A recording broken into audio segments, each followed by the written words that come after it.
Hello, and welcome to School Side of the River 2026. We are here on the roof of the British Rowing headquarters in Hammersmith, and hoping to bring you all the action from what is turning into quite a bright but also very windy day. I'm joined by Jack Gosden-Kay of Crew Connection here. Thanks for having me, Wilf. Really excited to be here. Yeah, you're right. It is a very blustery day.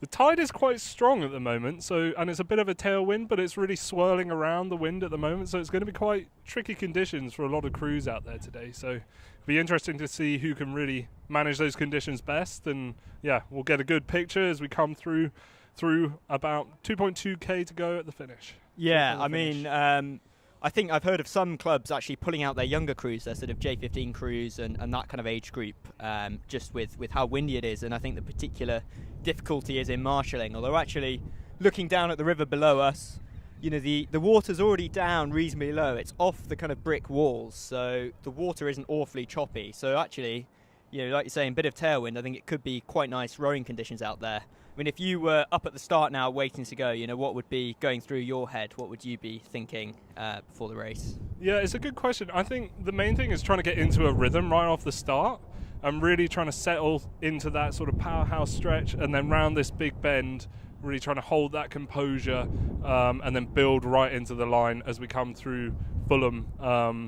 What line would you be thinking about taking now that the stream is quite low, the wind's swirling about? As a coxswain, what would your thoughts be? I mean, if it's really messy, then you do want to start to look for the shelter. But like you say, there's quite a bit of tide, so if the flow's there, you've got to look for that deepest water, that fastest water, 9 times out of 10. If it's really awfully choppy, and more often that's when there's a headwind and wind against tide, then you might seek the shelter of the bank. But looking at that now, it's actually, you know, pretty flat looking down past Hammersmith Bridge, so you would take sort of the usual line. I mean, I have heard some people like to cut a little bit closer to Fulham Football Club since they've done all the work on the stadium and the river got dredged then, but you're getting the fastest water wherever you can for your crew as a cox today, I think. Yeah, and I think that's where the real London clubs and teams really come into their own. They know the water really well. They'll know their fastest points on the stream.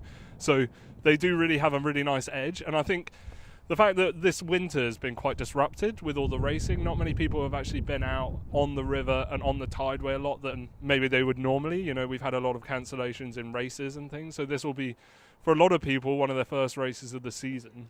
Yeah, you're right there. I mean, Hammersmith Head did go ahead, so some of the junior crews we'll be seeing today did have a chance to race that and do a practice run over the course. And of course, Quintin back in January, which is to the other big tideway race we see before this one did get cancelled. We did obviously have the new event this season, the Junior Fours Head, so a lot of the athletes we see today will have also had that run over the course back in November. So I think they've had a chance to practice, but we've maybe not got the form guide quite as much as we would have from the last few months since Christmas with the cancellations. I mean, what are your predictions? Let's start with the girls' categories, the girls' championship 8s. Any thoughts on that one? Yeah, I think that'll be a really interesting one. Obviously, we have the three sort of like really big hitters: Shiplake, St Edwards, and then obviously Headington as well. We've got a lot of depth coming into these races, and I think the problem is we haven't had a load of experience on the tideway and on this race for a lot of crews, so it'll be hard for them to sort of nail down that rhythm and nail down that split. What are your thoughts on who's going to win? I think it'll be very exciting. I think at Hammersmith we saw a sort of reversal of that very close Henley final from last summer with Shiplake just beating Headington there. So I wouldn't bet against Shiplake today, but do you have any different thoughts? I think Shiplake looked very strong, and I think they've had a lot of people doing really well on the GB trials system as well, but then so have Headington. And I think there is a big rivalry there. You know, obviously the Henley last year was a very sort of tight race, and everyone's come back and are really sort of trying to avenge their results from last year. So I think there'll be a lot of interesting dynamics playing out, and these crews do know each other quite well, and it'll be interesting because they are going off so close together, who's going to be coming in through here in a really good position and who's sort of wanting to push on. So because it is a long race, it is quite hard to pace. I think actually Shiplake might do really well, just because they have been in the boat for a long time together and they've got a lot of really good GB trials results as well in that boat.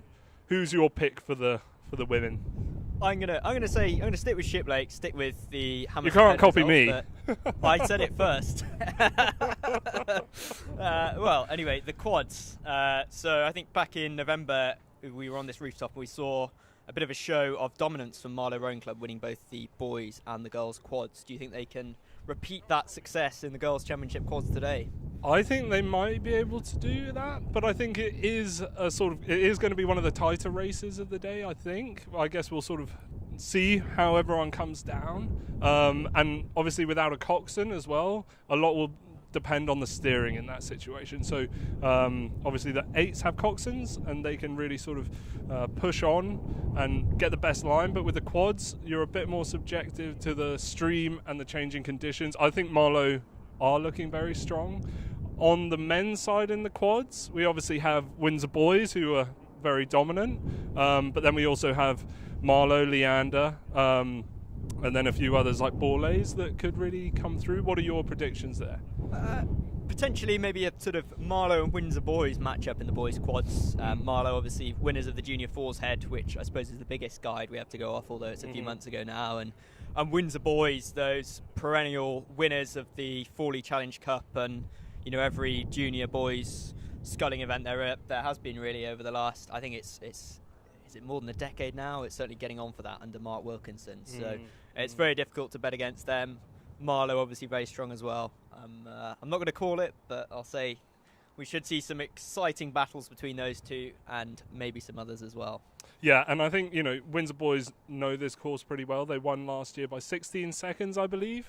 So they have history of winning here, and they really sort of know what it takes to get it done on the day in this situation. So it'll be interesting to see if they can do and repeat that. I guess another big underlying narrative of this whole competition is it's the start of the triple. So Schools Head, Henley, and then Nat Schools. So a lot of people will be looking to stake their claim on the first race of the year, one of the big 3 of the year. So there's also a lot riding on this race for a lot of junior crews. It's also about momentum coming into this race. Who's really sort of been able to actually get out on the river? I know a lot of people not on the Tideway have really been struggling with that. So who can really get that early momentum, stake their claim for the triple, and then push on from there? Absolutely, and of course, yeah, after today, you know, only one crew can win the triple after today, and they've got to win 2 more big events over a much shorter distance.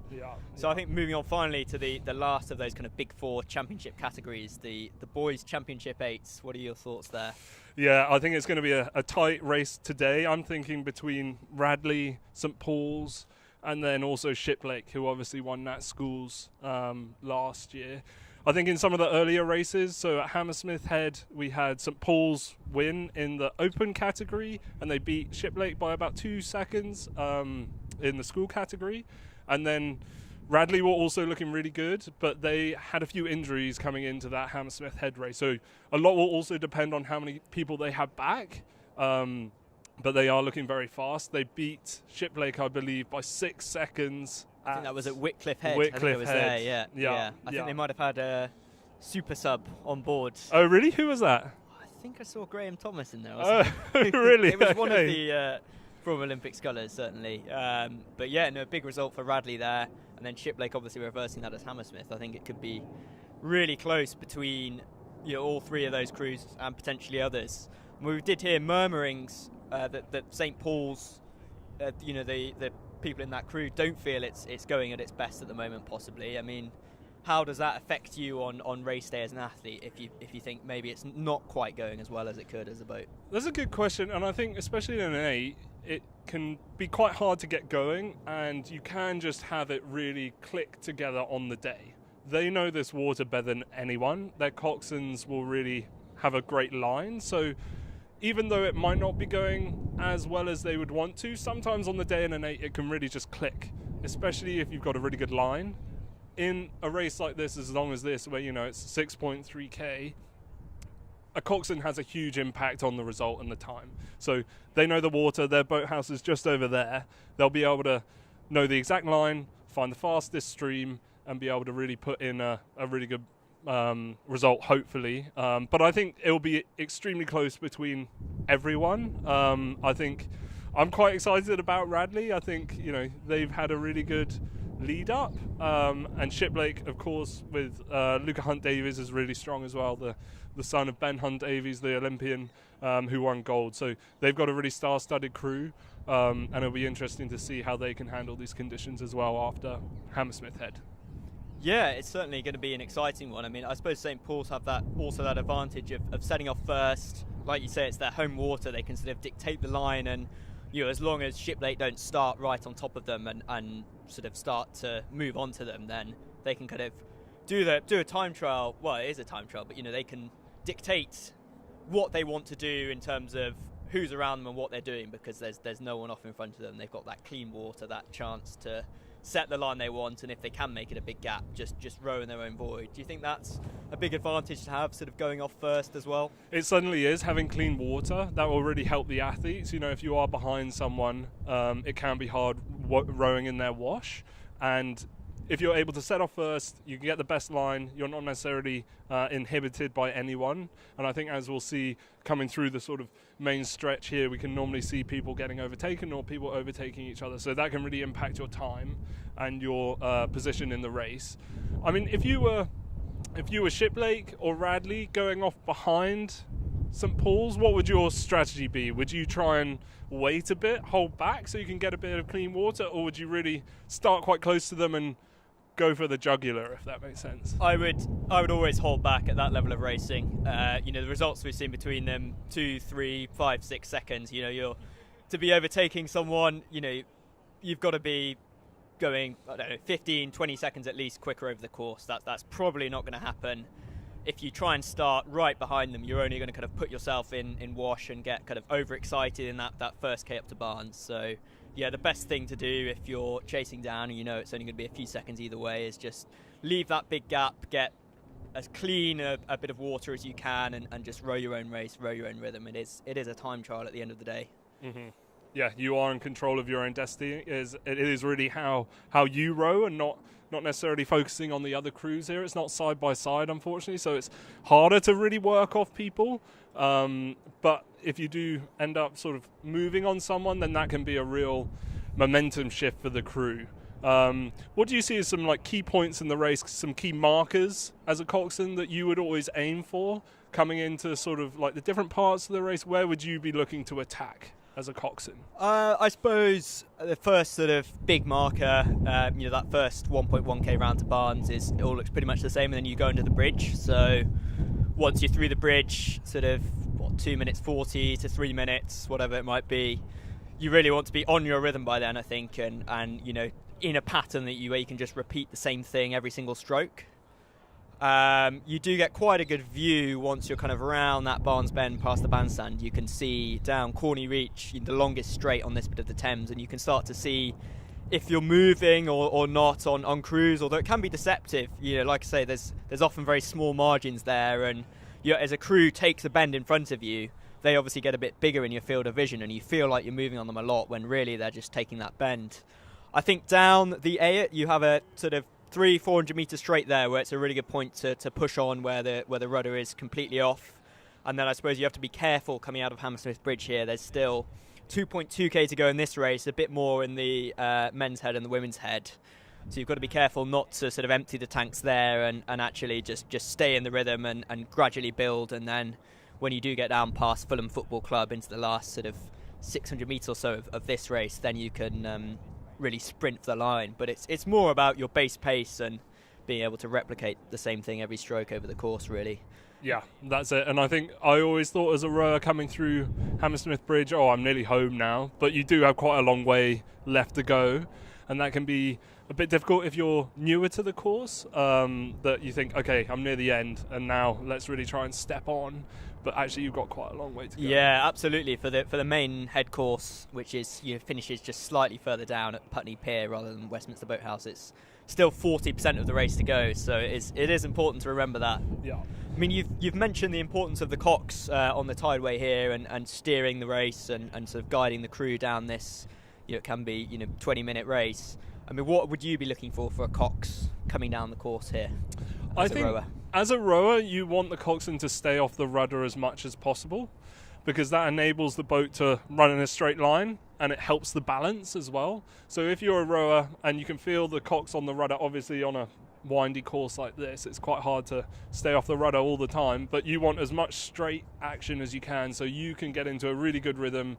You can feel like the boat's really running under you, and you can just go into that sort of real base pace where you can really just get in some clean strokes and really start pushing it on.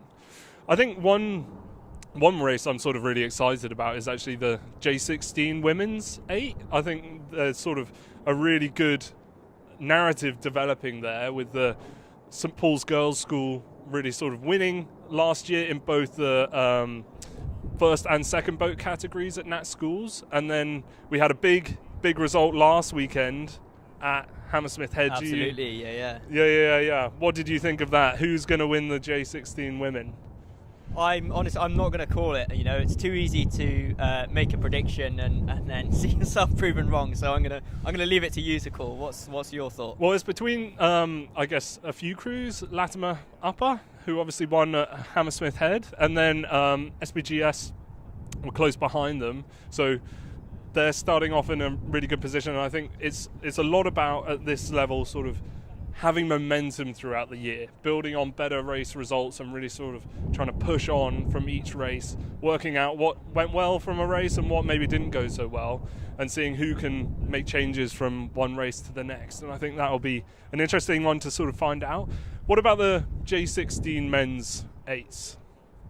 Tell me, who have been the key contenders so far this season in that? Yeah, so we have St Paul's going off first. They're in a really strong position. And then we have KCS Wimbledon going off second. And then we have Radley chasing those two as well. So I think St Paul's are looking really strong. They always have a lot of strength and depth at the J16 level. And then KCS have had a really good result at Hammersmith Head as well. I think they came second. So and then Radley are always strong. It seems like Radley really have a lot of strength in depth this year, and they're building a really exciting program with a really big pool of athletes. So that'll be an interesting one to call. What other races are you really excited about? I think just having been here for the Junior Fours Head, just the overall standard of junior rowing that we see at these races. There's so many good coaches out there. I was really impressed. You were talking about the importance of the cocks and the sting. I was really impressed with how a lot of the coxless boats navigated their way down the Junior Fours Head, steering the course and getting around other crews and sometimes being three abreast and this, that and the other. So I'm just looking forward to seeing kind of the standard of rowing across the age groups, which I think we often see. It's obviously a bit of a shame that it's quite so windy, and I think some of the younger crews have pulled out of today from some clubs. But Yeah. I mean, there are still over 300 crews hopefully racing. We're not sure necessarily who's actually pulled out, but it's still a really amazing pool of athletes that are really coming down.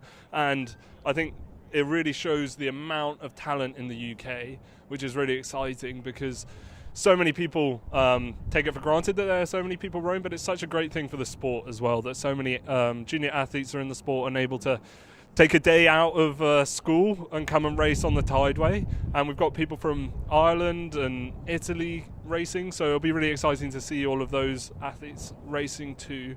And I think just the strength and depth of both the women and the men's side this year is really exciting. I think also a notable race that is happening is the mixed 8s. Yes, yeah, absolutely, yeah.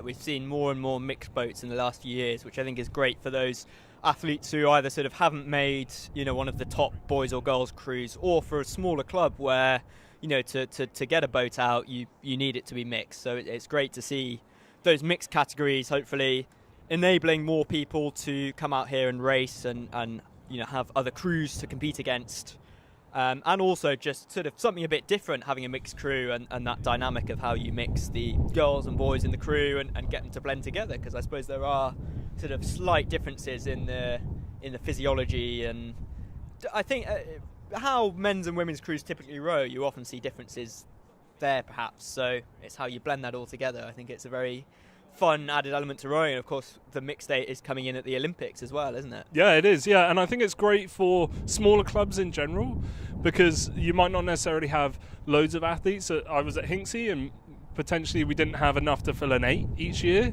So being able to mix 4 athletes from the men's and the women's side would have been a great event for us to do, and enabled us to do a bit more sweep rowing, and then also get out in these kind of 8s events as well. So I think that's a great change for the sport and a great development. And I think kudos to the organisers for putting that on, because it is a really cool part of the sport that's developing. Are there any other key races that you would want to talk about? We have crews starting off now, so they should be coming past at any point. Yeah, I'm gonna leave that to you on ones to watch. I think you'll notice we keep looking over to our left here. So if the race went off on time at 12:30, we would expect to be seeing crews coming past us in Hammersmith. So 4K gone any minute now. So we're keeping our eyes peeled on the horizon for the first crew. We're just having a look at the live times. It doesn't say anyone started, but I don't know if the information being put out is accurate. I'm told they have now started, so it might be another 10 minutes or so until we see them coming past. There might be, if they have started a few minutes late. Yeah, a few disruptions due to the wind. We've had news that 2 boats have unfortunately crashed near Barnes, so hopefully they're all okay, and hopefully they're able to race. Okay, so it sounds like we're about to have a start. I think the first cruise went off about 3 minutes ago at 12:40, so another 7-8 minutes. They should be coming past us now. I think I've just heard, and looking at those times, Shiplake have started and the cruise after them, but St Paul's don't seem to have started. They seem to be starting out of order now, so that's quite an exciting not in such a good way situation to find yourself in that crew. But if you're in that situation of, you've trained for the race and you've rowed up to the start with the expectation that you're going off first and having that clean water, and suddenly you're having to start 20 crews down in the pack, how would you handle that as a rower and I suppose as a cox as well? Yeah, it's a good question. I think, St Paul's a very experienced crew. They're looking for their 3rd consecutive win here, so they know how to handle these conditions. They know what racing on the tideway is like. They do it, nearly every day. I think they've also got a great depth of international experience in that crew.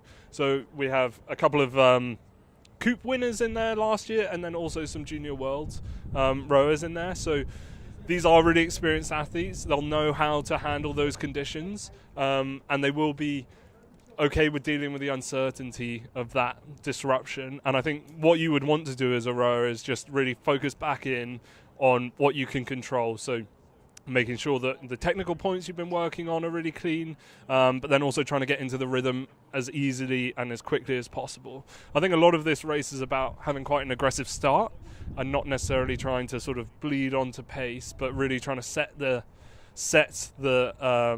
tempo quite early, and then you can really bleed down onto a nice pace later on, and that'll set you up to a good rhythm. If you don't have that power off the start, it can be quite hard to find the rhythm in this wash and on this river. So that's a key part of it, is how do you actually settle from those high strokes off the start into that middle base pace that will set you up for the rest of the race. Yeah, no, I agree with you on all of that. I think there's the often said cliche in sport of control the controllables, but it's a cliche because it's right. It's so important to just focus on what you can do as an athlete and not on the external factors. Yeah, I agree with you again on being quick out in that first 30 seconds. You want to be finding your rhythm, finding your base pace in a hole that's moving through the water quickly. You don't want to be sort of trying to chug it up onto speed. You want to be nice and quick for the first 20-30 seconds, and then you're in a boat that's moving really quickly through the water and you can find your base pattern in that. Yeah, that's it. And I think, in the men's championship 8s, these boats are nearly a ton of weight. So you have to get that boat up to speed and then try and maintain that speed right throughout the race. There's a lot to try and get an 8 moving again once it has slowed down. So you want to set that tempo early and then just try and hold that momentum right through the race. Otherwise, if you do have an off-stroke, it can be quite hard to then get it back to speed.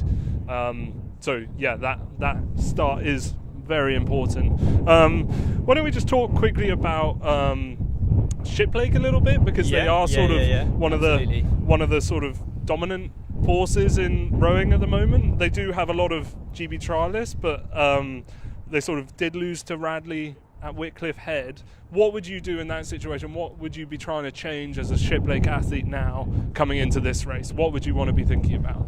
I suppose they already sort of turned around that result to Radley at Hammersmith, didn't they? But we're slightly behind St Paul's. I think you've just got to, you've clearly got a programme that works. Winners of the PE last year. Clearly there's a system there that's doing the right things, so you've just got to kind of stick to the things that you're doing, you know, keep on with your training, maximising the physiological benefit of that, and maximising the harmony and skill level as a crew. All you can do is stick to your guns, stick to your programme, trust your coach, and keep working on the things you're working on. They've obviously got something that's worked for them, and as winners of Henley last year, so I think 2 returners in that boat, the Cox and Luca Hunt-Davis, one of the athletes, one of the rowers. Who's hopefully going to Cal next year. Go Bears. Your alma mater. My alma mater. So yeah, I mean, it's a great addition. Speaking of universities, let's just talk briefly about your work at Crew Connection, sort of helping a lot of these athletes out on the water today to secure places to go and study and row in the US. So what do you do at Crew Connection with some of these athletes? How do you work with those guys? Yeah, it's a good question. So we help people navigate the whole recruiting process. So going to America, it can be quite a difficult thing to do, especially as it's quite different to the UK system. You don't apply to one college. You don't apply to one college as one go. You apply to individual colleges, so it can be quite complex, and it is very different. You're trying to speak to coaches rather than go down the normal admissions pool. So what we do is we have free webinars where we connect athletes with coaches. So on Monday we have a webinar with the Cal coach, the Columbia coach, and the Syracuse coach. So you can go and ask questions, find out more about rowing in the US, and it's a great way to just, quite easily digest a bit more information about US college rowing without necessarily putting your hat in the ring too early. So it's a great way to just find out more, and we host these webinars monthly. So if you are interested, I think there'll be a link in the chat at some point, and you can sign up there and then just find out more about what we do and how we help athletes. But it is a great opportunity to row in the US. I had a great time at Cal. I got a scholarship to row over there. And it looks like actually we have our first crew coming down. That does look like St Paul's. That does look like some St Paul's, yeah. So maybe the timing system online was just slightly out there. We're just going to bring you pictures now. Our racing camera is swiveling round, so we're going to cut to that. And they're looking very fast coming through there. Yes, nice. I think we will have St Paul's coming into your vision now. So.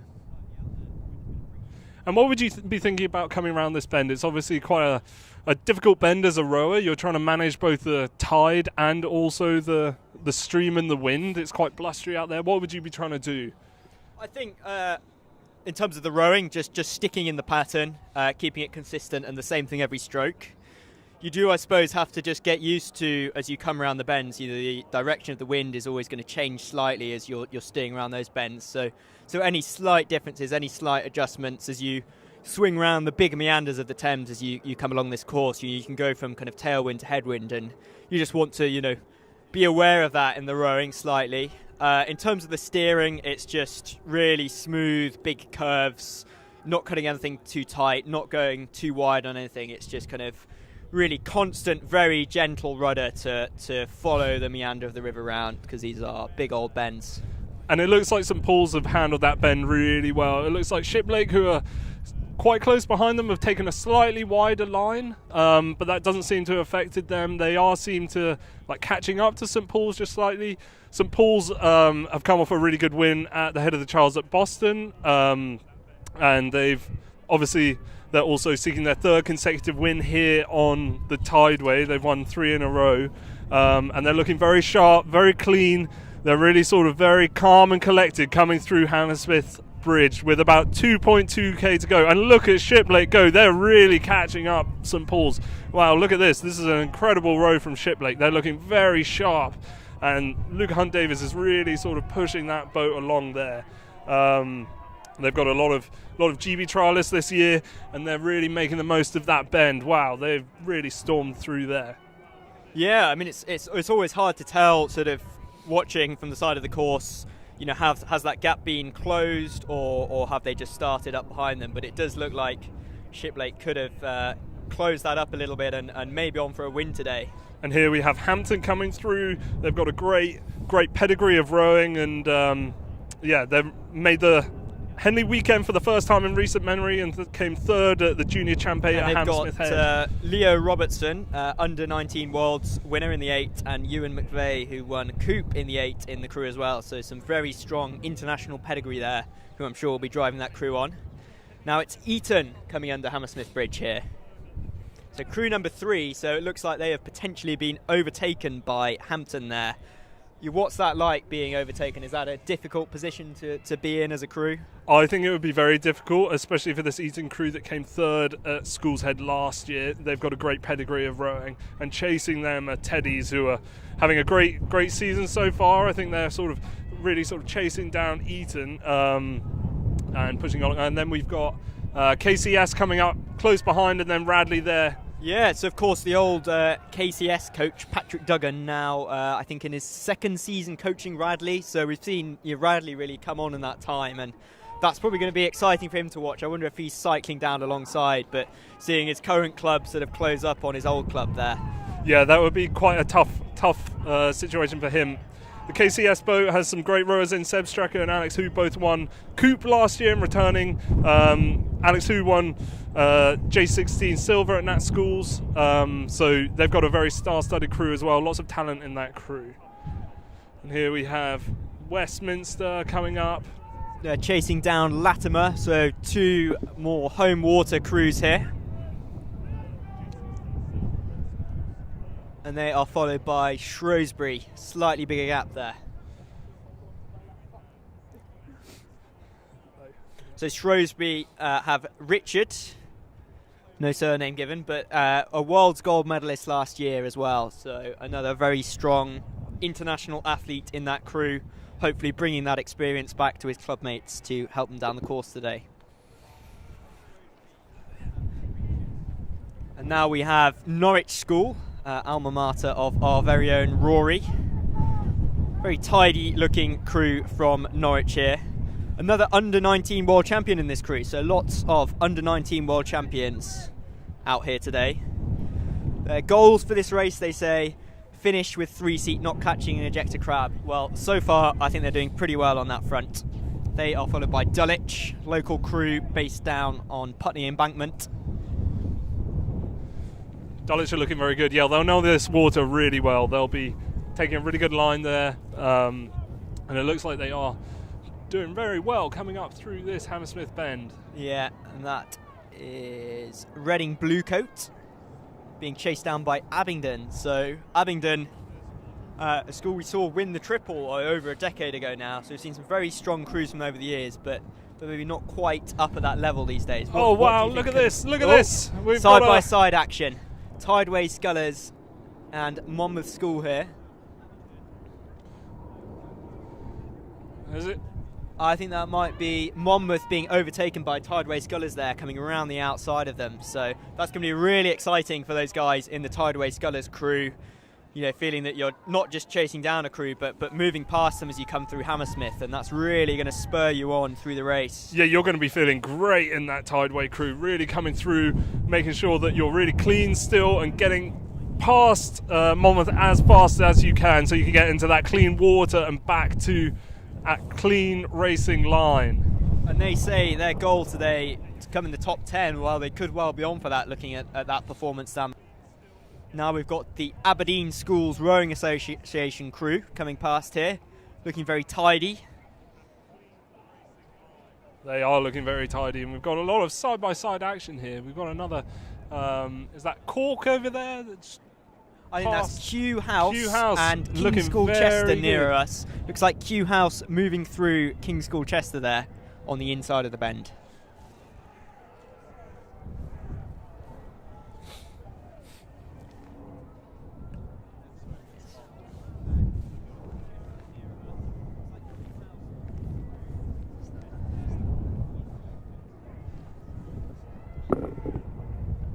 So crew 19 just coming through here, potentially having been overtaken by a few other crews, which can be difficult, but still looking tidy. That is a crew from Brentford, so not a name we've really seen in school rowing before, but it's great to see them with an entry here today.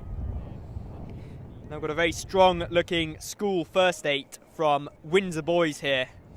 And Windsor Boys are known for their sculling predominantly, so this might be the sort of, not the top athletes in the programme, but they're still looking very good, and even though they've transitioned over to sweeping, they're looking very clean and very, very sort of tidy coming through this Hammersmith. I think they'd be very happy with that race so far. They were winners of the Championship Cox 4 at the National Schools last year, so actually starting to show some real performances in sweep as well as sculling there. I think they are followed by Emmanuel School and then an 8 from Clare's Court, so another school we see more traditionally doing well in the sculling, but with a very nice looking 8 out here today.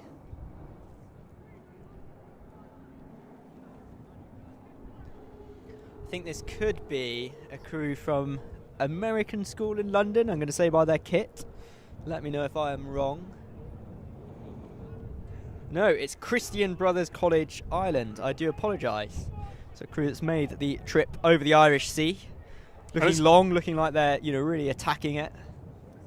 And here then, followed closely behind them, is St Peter's School, York. They've got a great... they're looking to make John Ward proud today, so you're definitely doing that.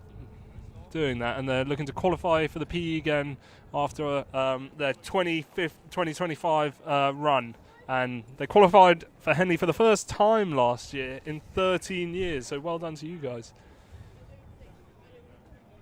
And then Winchester College coming under Hammersmith Bridge now. And the first 8 from Pangbourne School. So this is a slightly different event to the Championship 8s. We're into the school first 8s here, clearly. So yeah, so that's traditionally maybe schools that don't have as much of a focus on rowing or have a sort of smaller pool to pull from. This Pangbourne crew, in their information they've sent in, they say their goal is not to sink. Well, as of Hammersmith, they are still afloat, so seem to be achieving the goal there, which is good to see. I think this might be a crew from Bryanston, crew number 31. yeah. That is right. So they, I believe, are coached by Richard Bolton, who used to be head of GB Junior Rowing for many years and then made the move to Bryanston a few years ago. And they're closely followed by number 32, King's School, Worcester. So they've done very well to catch up, Bryanston. And then now in shot, we've got crew number 33, Queen Elizabeth High School Rowing Club. So some nice bucket hats there. Loving that, lads. Looking very nice out there. Yeah, maybe not a club that we've seen with a lot more entries in the last few years from the northeast, I believe. So I've actually been at a few events there and seen lots of their crews racing. I'm not sure we've seen many 8s from them on the Tideway before, so that is great to see them in an 8 out there today. Very tight racing from the Canford School and King's School, Ely, I believe. a bit more side-by-side action here, Wilf. It's everyone's catching up and bunching up a bit. How does that happen through the race? What will a crew purposely start off a bit closer to another one to try and get past them? Yeah, absolutely. I think a crew will very often try and start very close behind another crew and sort of go for the excitement of the overtake, and it can make the race that bit more interesting. We've got King's School Canterbury on the inside there being overtaken, I believe, by Presentation College. So King's School Canterbury, I believe, coached by Luke Reiser and Ewan Hadfield. Oh, wow, okay. Yes. Yeah. Wow.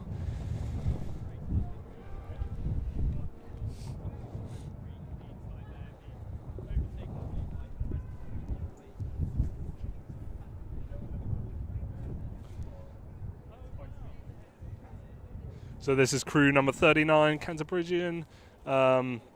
They're looking very sort of tidy and very clean coming through here. They've got a nice bit of clear water that they can row through, and looking very sharp.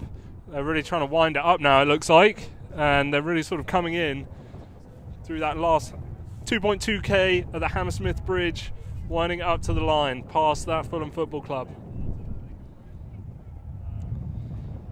So I believe we have some initial provisional results just coming in. It looks like Shiplake have won over St Paul's by about 3 seconds. Wow, okay. So I think we probably called that one right from here. It looked like they had closed down as they came past our position in Hammersmith, and that seems to be the case.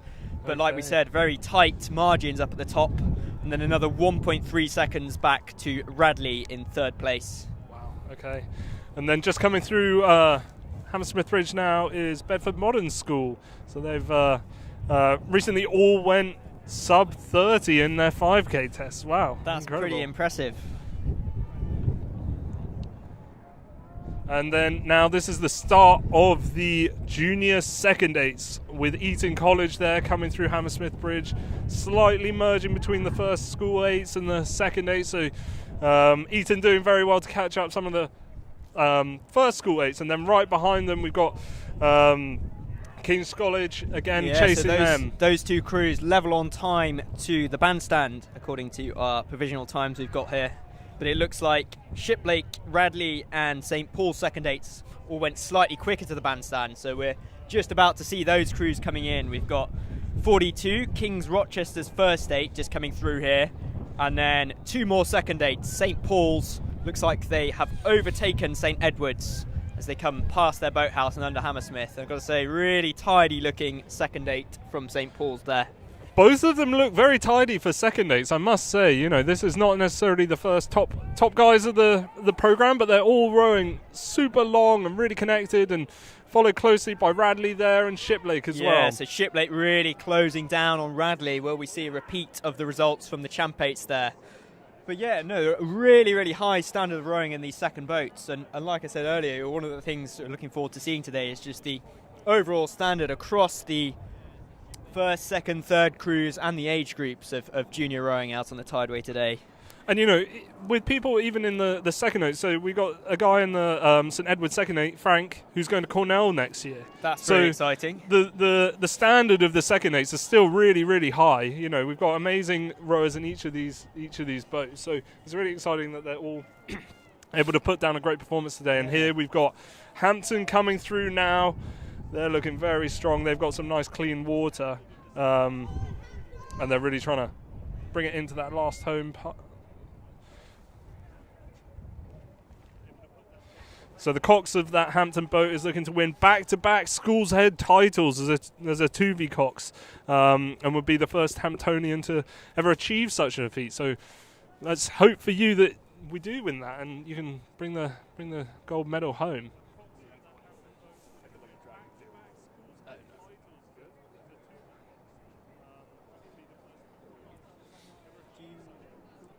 And here we have crew number 51, Westminster, who know this water very well.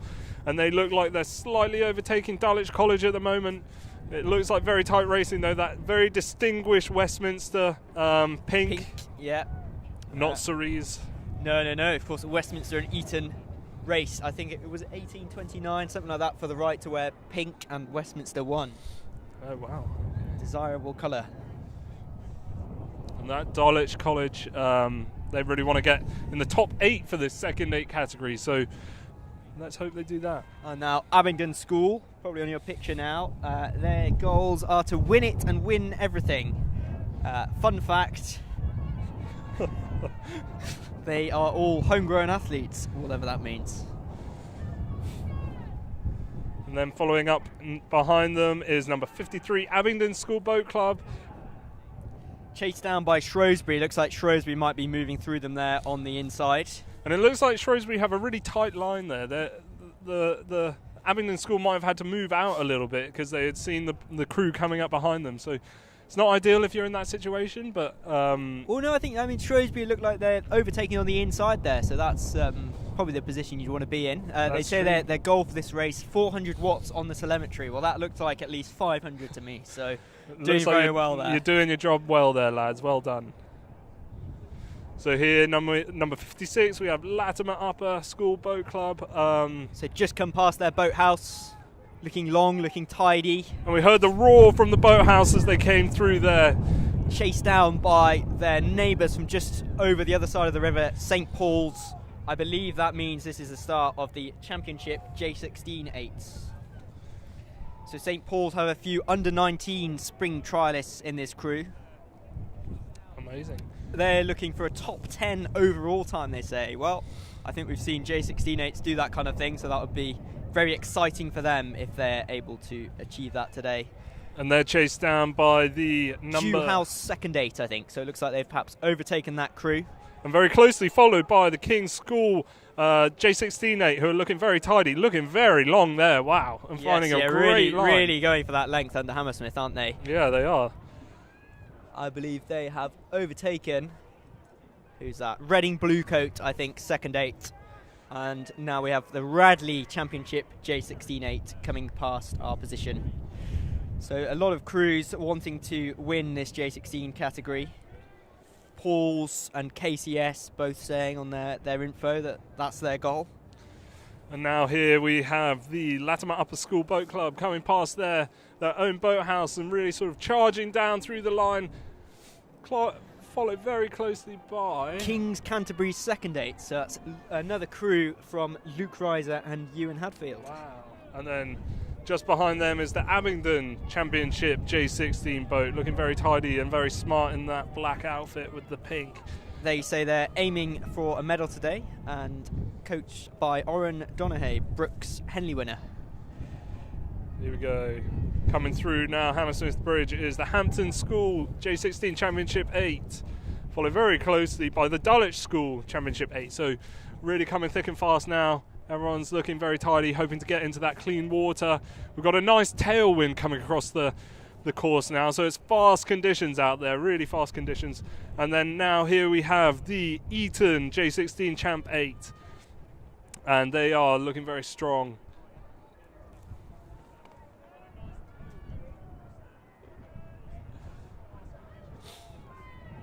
Coming through Hammersmith Bridge, just 2.2k to go to the finish line, so they're really trying to wind it up now as they're closely followed by number 69, that is the Shipley College second J16-8, and they look like they've overtaken number 68, which is the Westminster J16-8, so they'll be really buoyed by that result. You can see the strength and depth from Shipley this year. Their J16s look very strong, and I think they'll be moving up the rankings based off these results, so a lot to play for. Even as we're coming down to the line, there's still 2.2k to go from this Hammersmith Bridge. A little bit of a gap here, we can see some crews approaching, but I will just mention that we have 2 photographers and a videographer out there on the course today. So we have pictures being taken from Hammersmith Bridge, from our lovely spot on the bank, and some video being taken in slow-mo up at the start. So if you'd like to purchase any of those photos or videos, go over to www.allmark.one. We also offer a package where you get all the photos from both camera angles and the race slow-mo video clip in 4K for one fixed price as well. So do check that out. Only works out at a few pounds a head for an 8. So do have a look on our website for those. We've got Bedford just through Hammersmith now, chased down by Tideway Scullers and Haberdashers Monmouth. Bedford looking to come top 10 in J16 Champ 8s after coming third in, I guess, J15 First 8s last year. So this is the Teddy's J16 8. They have some very good engines in the middle of that boat. They got to the A final in that schools, and they'll probably do a 4 that will trial for GB Trials, the J16 GB France race this year. So very exciting. Coached by Samuel Frost, who coached Teddy's to the 2V Henley Friday last year in the Temple, which was an incredible result for a boat last year. That is exciting. Just looking, we've got a crew from Lymington here, so not a name I think I've heard on the Tideway before. So it's always good to see a new entry or a club that we haven't perhaps seen for a while coming down the course. Looks like we might have a little bit of a gap now before the quad start to come down. We've still got one more boat coming down. The 8's coming towards us. So it's the Fulham we'll Reach work Boat out Club. who that is when our eyes permit. It's Fulham Reach Boat Club. They are a local boat club, so they'll be coming past their boathouse right now. They're looking really long, very strong. Might have waited a little bit more time just to get some extra clean water coming into that last little stretch, but they'll know this water really well. The coxswain will be very on those lines. They look like they've taken a really nice line coming through this big bend here. So this is Fulham Reach, their second boat, so it's great to see that Fulham Reach have 2 boats in this event, and yeah, really great to see so much depth from a local club. They're a relatively new boat club, and they look like they're having a great time out there despite the cold and wet and windy conditions. Yeah, hopefully not too wet today. We haven't seen any rain yet, and we're hoping it will stay dry for the race. It's actually feeling a little bit warmer now. It's still just chilly in the wind up here. Hard work for us commentators. It's very difficult, and you know, it is swirling around down there, so now we can see some of the championship quads coming through now. I think that might be Windsor Boys with their distinctive green and gold blades heading towards us. Am I right? You are right. As usual. Yes, no, looking very tidy, very sharp, rating quite high here, and a big margin back to the other crews. So perhaps they've built that margin through the race. Maybe they start off with a good gap, but looking incredibly strong, and I'm sure a very strong bet for the win here today. Yeah, and they have Bailey Taylor and Isaac Thornton both returning, both coupe from last year, and last year this boat won by 16 seconds. So haven't really raced this year a lot though, so they're a slight unknown coming into this race, but knowing Windsor Boys, they'll always be fast, and they're looking very clean coming through Hammersmith Bridge here, looking very long, really punchy stroke, trying to keep the rate really high in this tailwind. So it's a good tactic, and they've opened up a nice gap to a few crews behind them. So we've got a bit of a squash here with Leander, Molsey. Leander looked like they might have fallen back just slightly, and Marlowe, yeah. So there's a bit of bunching here, and it's very close. So it's really tricky as a steersman in a quad, just steering with your foot to sort of manage that when you get side by side or bunch up. But these crews handling it really well. Can you get the door? Yeah, it is very difficult coming through this race, and it is much harder in a quad. So here we have Molsey Boat Club, number 78, and then we have Marlowe there coming through, and then now here is Tideway Scullers. So Tideway Scullers have an under-19 worlds athlete in their boat, and 2 more from Henley semi-finals in the crew, so which they won in 2014. It's their sort of home water, and their boat the race actually starts at their boathouse, so they'll know this water really well. And then coming through there is number 81, so that's Claire's Court. They're looking very sharp. They've taken a very tight line, and as we come back here, this is ASL, I believe, number 83. Very tight bunching here with Hinckley Sculling School, and then also Tiffin School, closely followed by Sir William Borley. So a lot of tight bunching here, and anything to play for. Everyone's looking very long and very calm, but it is difficult conditions out here, especially in the coxless boats. We can see a lot of wind swirling around, and I think people are really struggling with that at the moment because it is very difficult conditions. And now as we come back here, it is number 87, so that's Hereford Cathedral School Boat Club. Looking very long, looking very composed.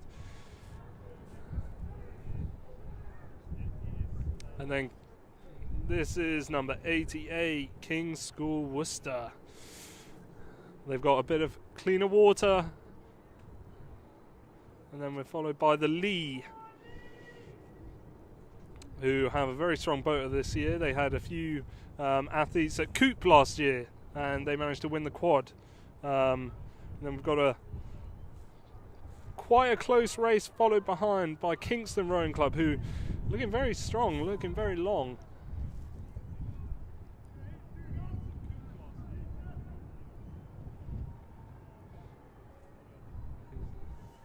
This might be King's School Worcester on your screen now. So we saw an 8 for them and a quad as well. So a big senior squad out there today. Yeah, they are looking very good. Nearly home, lads. Keep going, pushing to the end. I think that is number 93, Oundle School, alma mater of James Robson there. Oh, wow. Okay. So he's now world champion in the Coxless 4.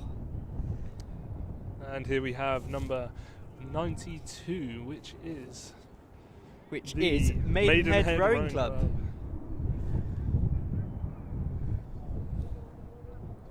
And now RGS High Wycombe, number 94, chasing them down, coming into Hammersmith.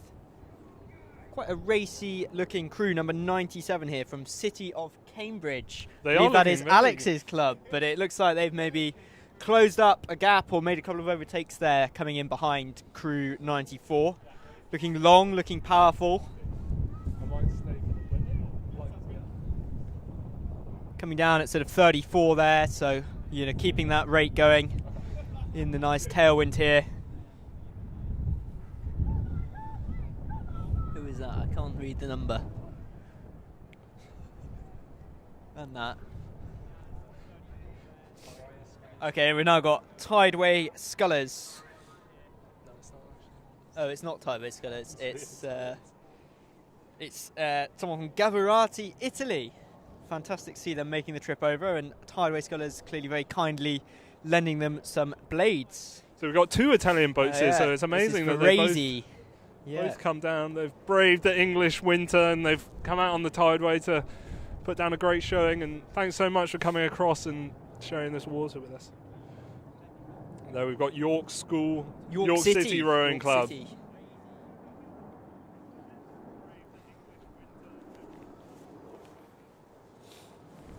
Now a bit of a gap back to the Methodist College Belfast, and then overtaken by Lancaster Royal Grammar School. So nice fight there between the two.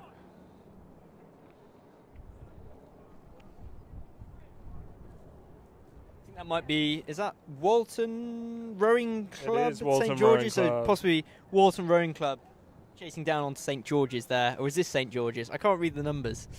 Yeah, this is St George's. St George's from down the road. And St George's don't typically scull either, so they've moved into a sculling boat. They're typically a sweeping team, so it's nice that they can maybe get a quad out and get down the course.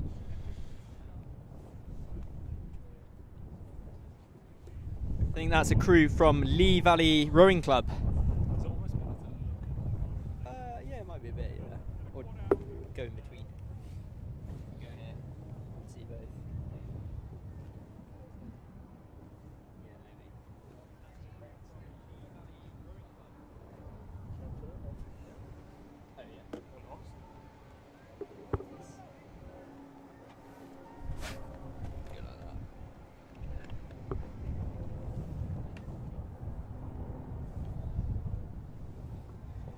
And here we have the start of the junior third eights with Radley coming down. They're looking very long, very strong. It's amazing that they've got such great depth for a third eight as well. Their goal for this race is to pre-qualify for the ladies' plate at Henley, so hopefully they can do that. And then followed closely behind them is the Eton third eight, Eton College. They're hoping for a podium finish, and this is their first race, so they're really trying to put pressure on that top spot and hopefully win gold at Nat Schools and have a really good season. Closely followed by the St Paul's third eight, so they'll know this water really well. They're looking very tidy in that very sort of distinctive uni. They're all looking very long. Bobby Thatcher has drilled that crew really well, as well as Seb Benzacree, the third coach there. So they're looking very tidy, very smart, coming through Hammersmith Bridge. And this third eight from Hampton. And now a third 8 from Shiplake chasing them down. So great depth from these sort of top boys rowing schools to have, 3 really strong 8s in the senior squad. And this is the Abingdon third 8. I think it's Westminster, isn't it? Is it? Oh, maybe it is Abingdon. I don't know.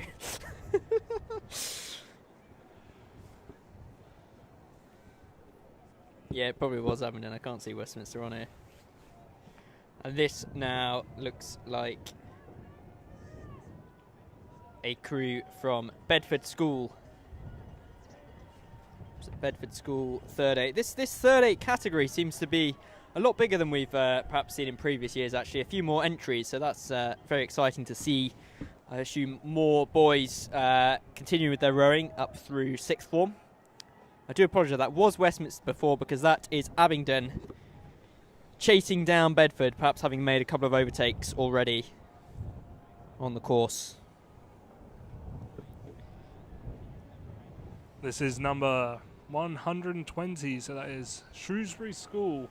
Their third 8 looking very smart in their nice some red T-shirts there, I think, as well.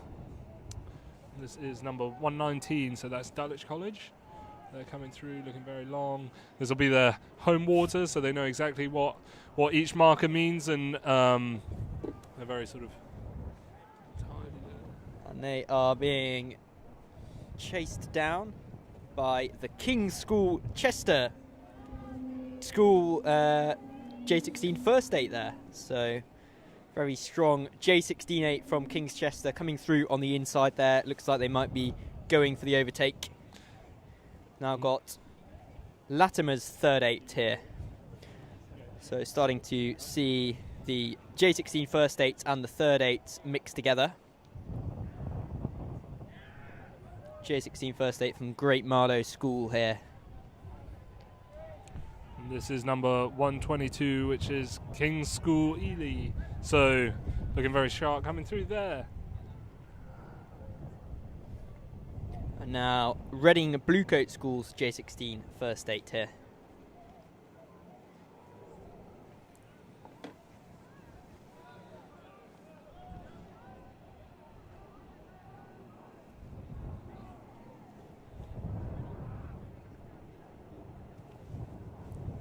And St George's College. So you've got a few crews here. You're rowing in slightly bigger gaps. Do you think perhaps they've set themselves up for that deliberately, or is it just how the race pans out? What do you think, Jack? I think there's quite a few disruptions this morning due to the weather and the wind, so it might be that it's an unforced position change, but they still managed to hold it together really well and still looking really clean.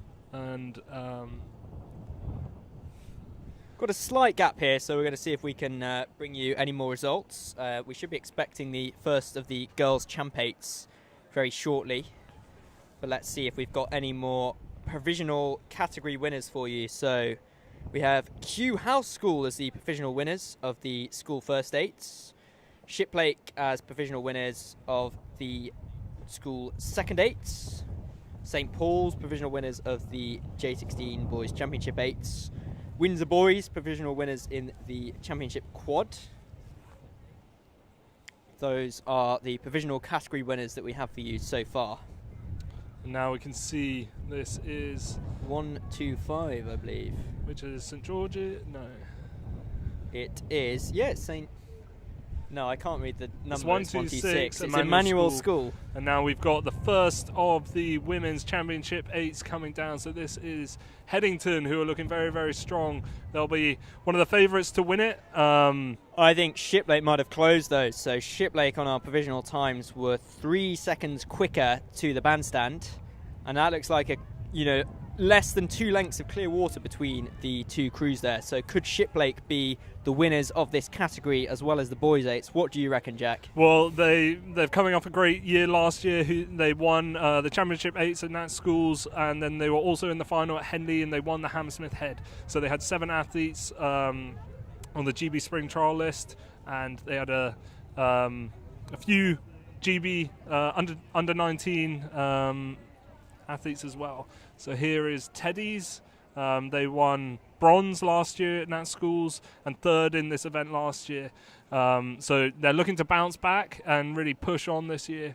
So Shiplake and Headington, who we saw come through first, both stacked with junior internationals and both looking to win. I think Shiplake perhaps looking like the stronger bet at this point in the race, but who knows what will happen further down the course. And this is Lady Eleanor Holles. Eleanor Holles. It is indeed. They came 5th last year and they came the 3rd at Hammersmith Head this year. So they've really improved and stepped on, and they'll be really looking to push on as we come to see 1, 3, 2, which is Godolphin and Latimer. So they'll know this water really well. They're looking very sharp and tidy.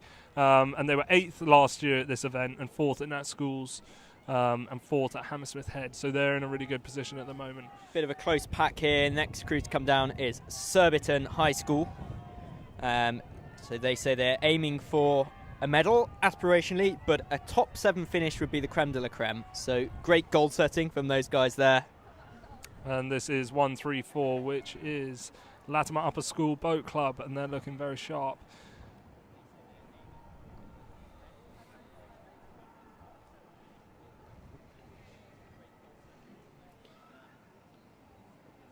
Now we have Tideway Scullers in their distinctive red and yellow stripes on your screens. Yeah, they came 5th with the J18 Coxus 4 at Junior 4's Head, so they've got a really good group of athletes coming through. And they are being very closely chased down by St Paul's Girls' School, who say they are looking to show what they can do, leave all of their hard work out on the course and run their rhythm as best as possible. It looks like they're doing a pretty good job of that as they come under Hammersmith, so keep it going. Looking very 2K clean, to go. Very long, that crew. It looks like they've opened up a bit of a gap.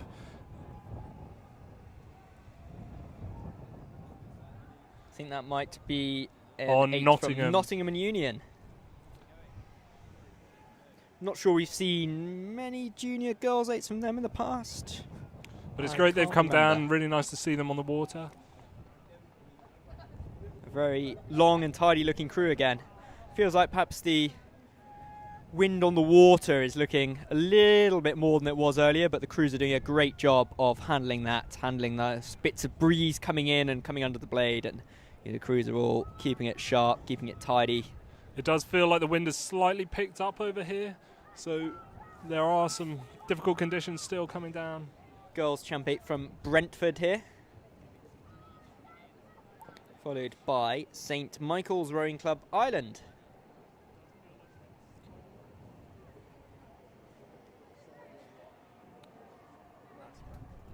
Oh.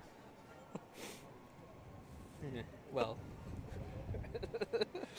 And now we have the first of the boys J16 second 8s, St Paul's School, coming through here. Looks like a decent sized gap to the next crew in the category, but starting to see these boys 8s again.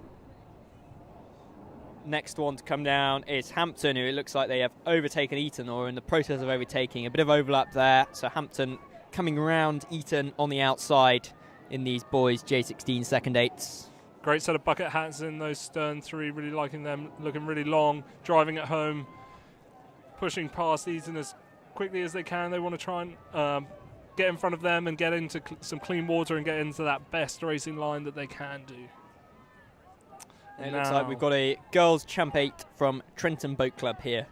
So perhaps another of those clubs that's traditionally more strong in sculling than in sweep, but has started to do a few more 8s over the last few years.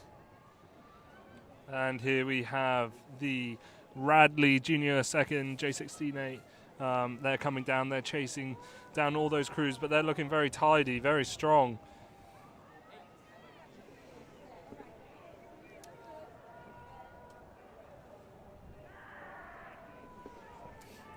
And here we have the Abingdon J16 second 8. Hoping for a top 3 finish today, they say.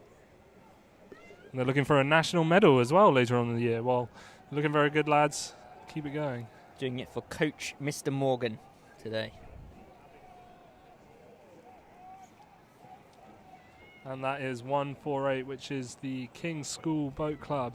on the second J16 second 8. So they're looking very good, very tidy. And we know this water really well. They will indeed. Based down in Putney, so rowing back towards their boathouse. Nice short row back home for them after the finish of the race, which is always a bonus. Another crew from Latimer. Latimer's J16 second 8 here. Looking long, looking tidy. Like I was saying, you know, every crew, first, second, third boat going down the age groups. Every crew is rowing to a really good standard these days.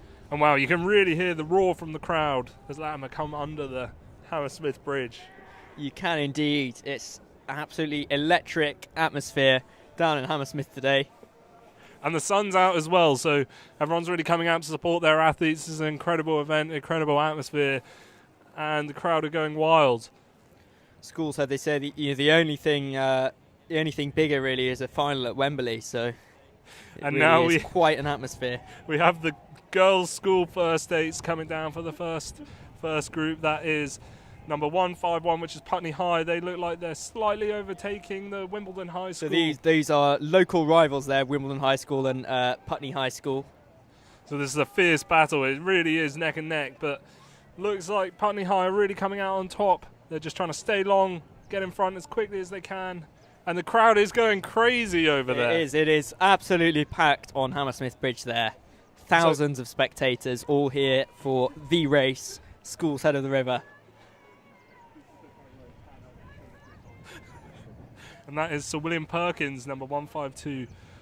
They're looking very good. The crowd is going crazy. It is electric. It's so great to see so many people come out and support their schools.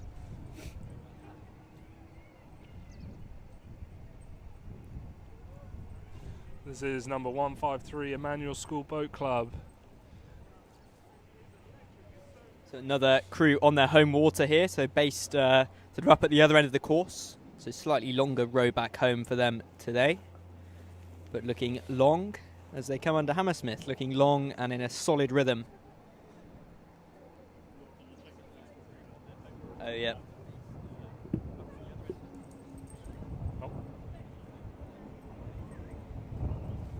This is number 154, Bedford Modern Boat School. Closely followed by 156, Bedford School Boat Club. So two local rivals again, coming very close to each other, coming under the Hammersmith Bridge with 2.2k to go. Bedford Girls School have really moved up a few places here and really having a great race. So keep charging. You've only got 2.2k to go. The sun's out. The crowd are going crazy. There's a lot of Bedford schools out there really cheering their crews along. It's really, really tight between the two.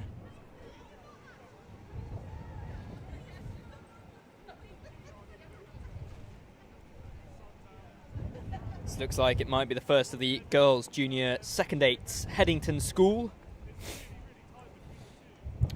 So let's see if we can have a little results check, see if we've got any results from the girls' champ eights so far. See if they've got down to the bottom of the course. Let's have a look.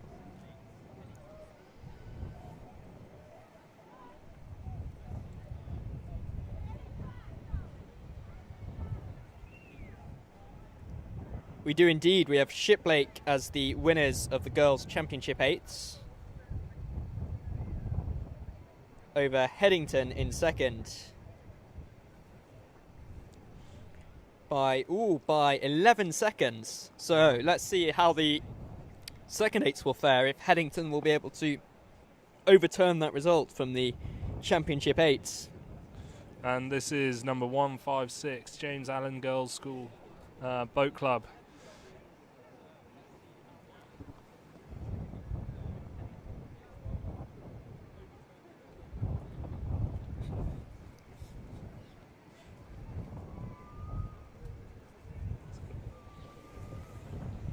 This is number 158, so Sidham High School.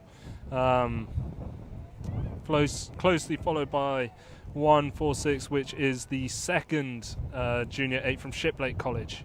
So they're trying to replicate what their first 8 did and win by quite a large 11 margin. seconds, yeah. Big margin in the championship 8s there.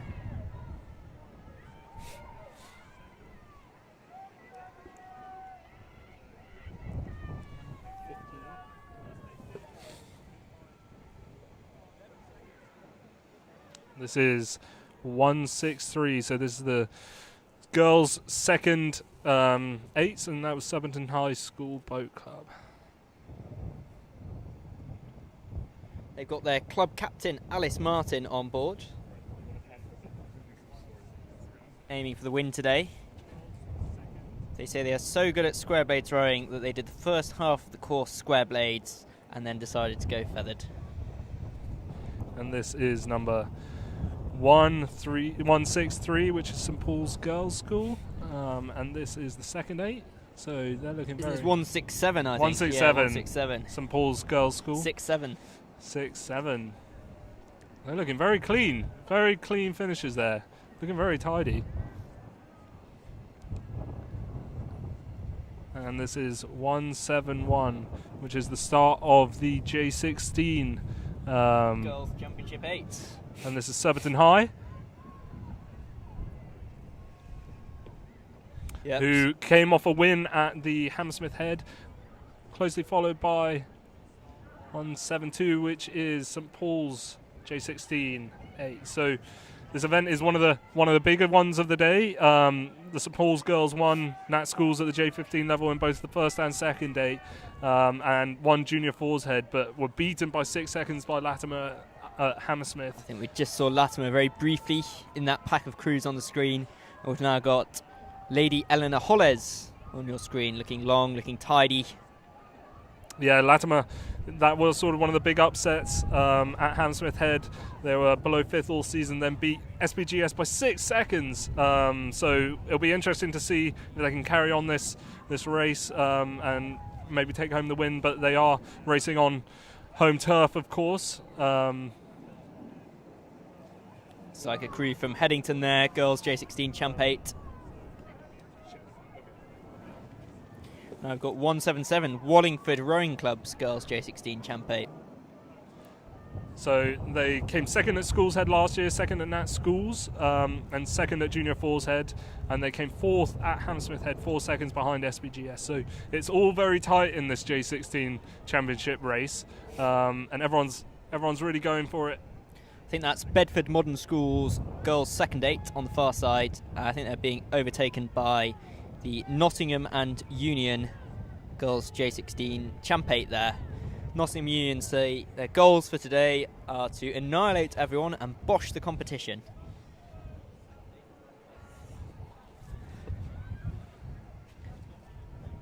(178) Wimbledon High School.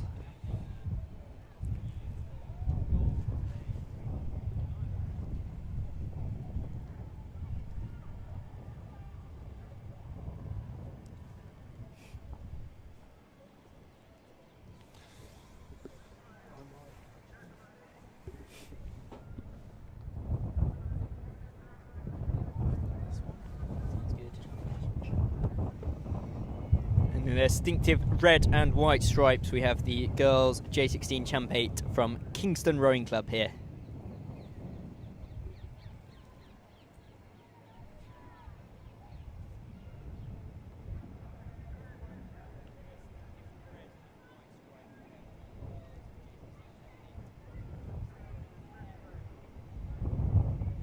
And this is number 182, which is the Molesey Boat Club,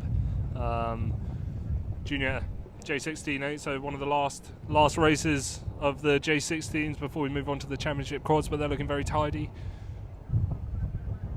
And here is a mighty crew from the King's School Chester. Seeing a big entry from them, lots of incredible looking crews out there on the water from the King's School Chester today.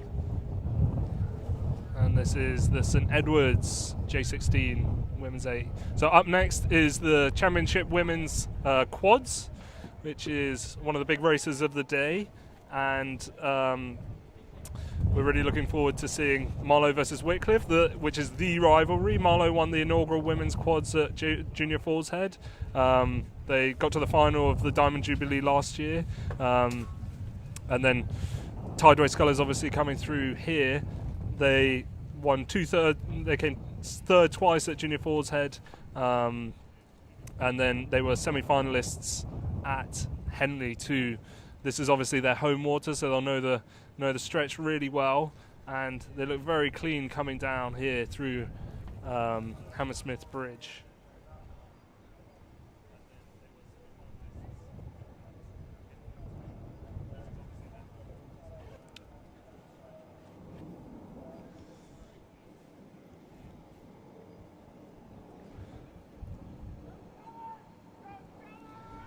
This is number 184, so this is Marlow, the big rivalry between Marlow and Whitcliffe.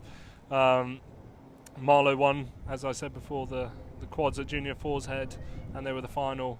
The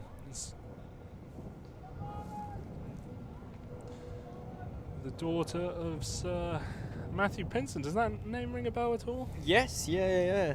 Heard of him. Can't remember what he did. Only joking.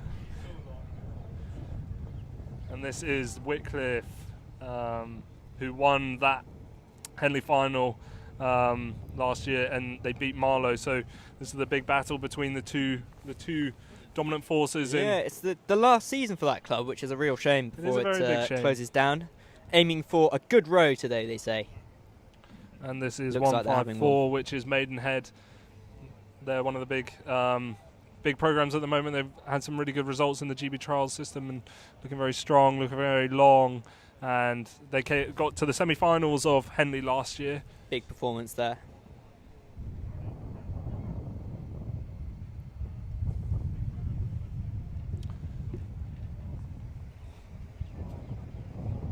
This is number 187, so this is Clare's Court coming down, followed very closely by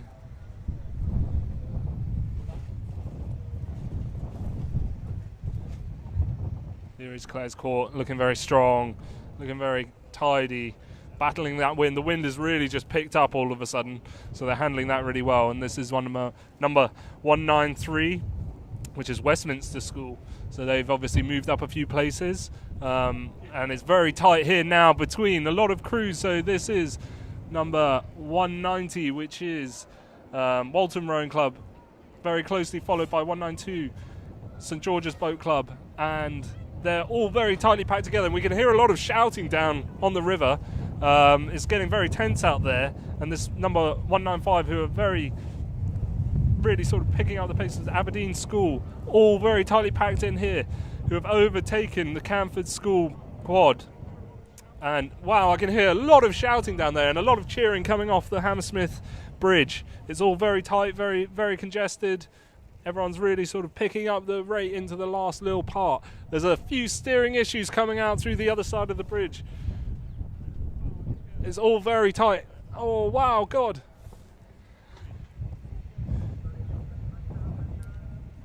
And a few schools crossing as the boat from Italy, Institutional, coming down, and great to see another Italian crew out here. So we've had a few, very nice to see so many international crews really coming down and showing that they can compete on the tideway in very difficult conditions, because it is very blustery out there at the moment. So they're doing very well to handle it all. You can see a bit more of a crosswind coming in, and that's really picking up and making it difficult for the athletes to come through. Now we've got the start of the... I think this might be a J16's straggler, possibly. What do you reckon? It's 221, which is the other half of the J16-8. So I think it is... Oh yeah, maybe it's someone... It's actually...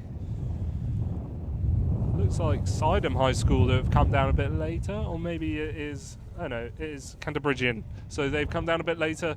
There must have been some issues with the boat. It is very difficult out here, so everyone's really trying to make sure that the boat is okay before they row, but it is so challenging that a lot of crews have had to switch around orders and maybe move back or move forward to try and work out where they are.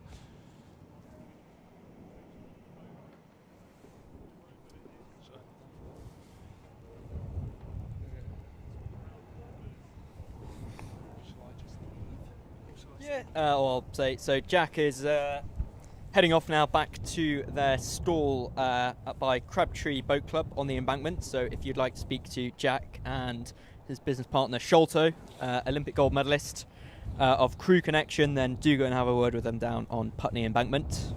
Thanks so much for having me. It's great to see some great racing out here.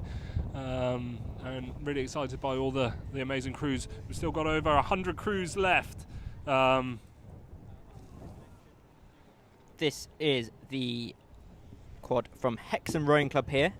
So they're aiming for a top 10 today, and they want to represent GB this summer. Well, they're looking very good as they come down the course, so that is great to see. Yeah, if you want to, yeah, stick it in. Or just stick it on the... He's gone to get a memory card, but you can... You head off if you need to. Okay. I'll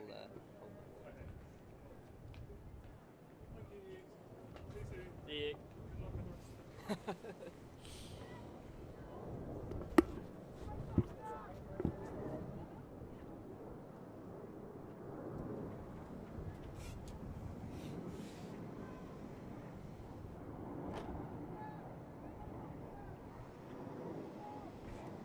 Apologies for that. Normal service will hopefully be resumed shortly. So we can only see 2:04 coming down here.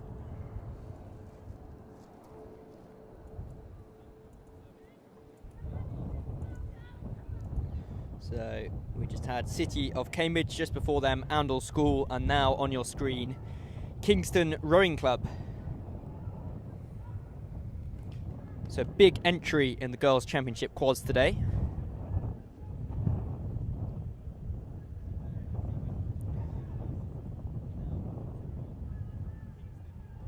Bit of a gap, and this is a crew from Kingston Grammar School. So two, I imagine, local rivals starting one after another here, but Kingston Grammar School leaving. Nice big gap, so they can sort of row their own race, you know, rowing clean water behind Kingston Rowing Club. Actually not looking too choppy at all out there now on our feed. Your crew's able to be quite tidy to get the blades down nice and close to the water into the front end of the stroke. This is a crew from Norwich School. Again, looking long, looking tidy as they come past us in Hammersmith.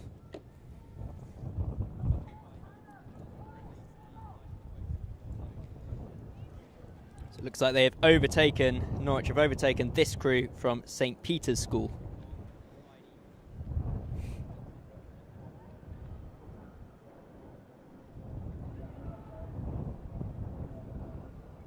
And now we have Lee Rowing Club, so perhaps making up a few places there. Crew 212 coming after crew 209. So they will have had a couple of overtakes, that excitement, that energy added to their race from those overtakes. And here's one of the crews they've overtaken, Falcon Boat Club from up in Oxford.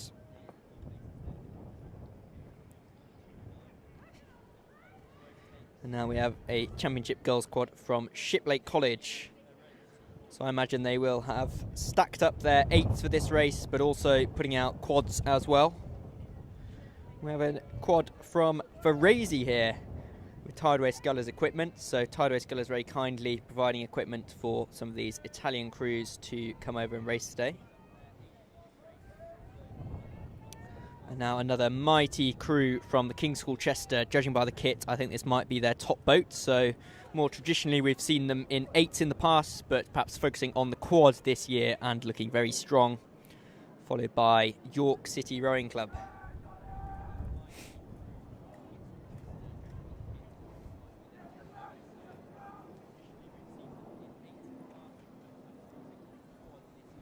Now, crew from Doncaster Schools Rowing Association. Looking quite racy there, you know, really getting the strokes in, winding it up already. Still a bit of a way to go, but keeping it in a racy rhythm through the race, which is what you need sometimes. This is a crew from St Mary's School, Cambridge. Perhaps a name we haven't heard as much of in junior rowing.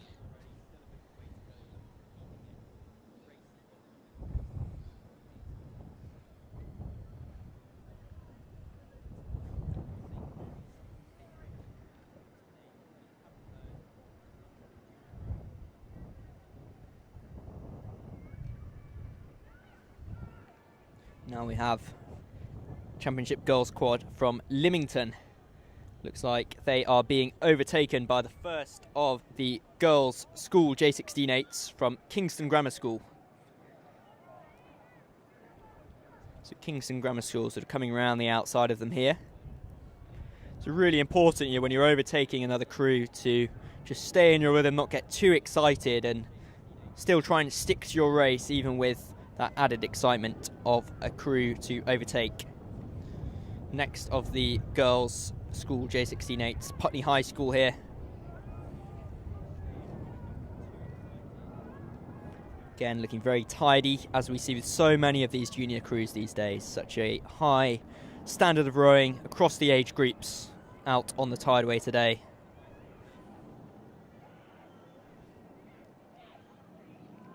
Looks like the bow number is missing from this crew, but it is perhaps Haberdasher's Monmouth, being chased down by Godolphin School. So Godolphin on their home water here, going for the overtake round the outside on Haberdasher's Monmouth. I think this might be the Girls' Championship quad from Oratory School, just having been overtaken by a couple of the school girls J16-8s.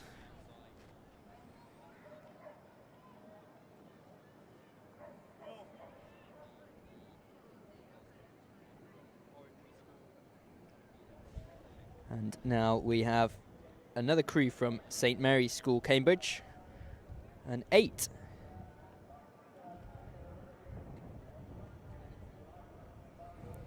It's a bit of a smaller category, the girls' school J16-8s, but across the championship and school categories, a great number of entries there.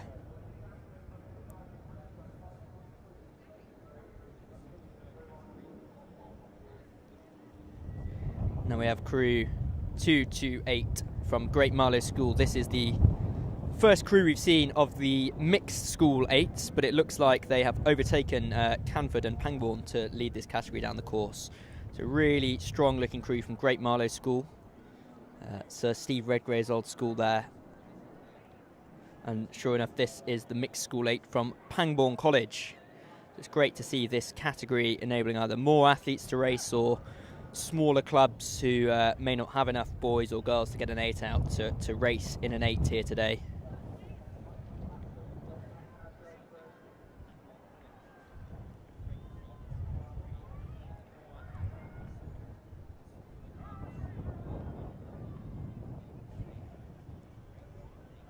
Next mixed school 8 from Walton Rowing Club here. So it's always interesting to see how different clubs distribute the rowers through the crew, whether they go for boys in the stern four, girls in the bow four, or some other mix. It's how you sort of pass that rhythm down the boat, how you get that crew dynamic right. This is a mixed school 8 from King's College School, KCS Wimbledon, so I imagine they will have had the strongest athletes in the boys and the girls 8s and then put some more athletes into this mixed 8. It means they have more athletes out here on the water racing, which is great for those guys.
Apologies for that slight disruption there.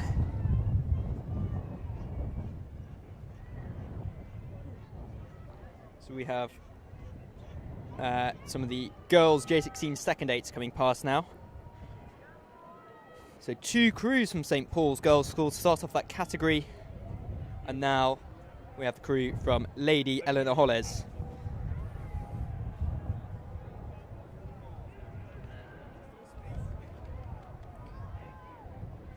So I just want to say thank you to all those crews who have sent in some crew information here today. Really useful for our commentary, and we're trying to read out as much of that as we can.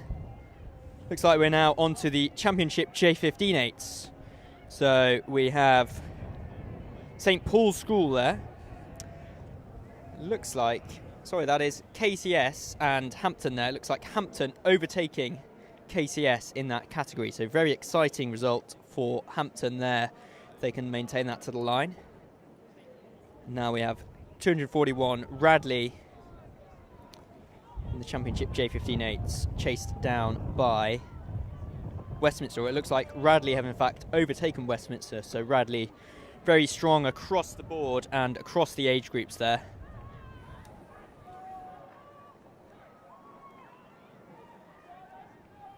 Yeah, and thank you to anyone joining us in the chat. We can see a few messages. Go Aria, LEH268.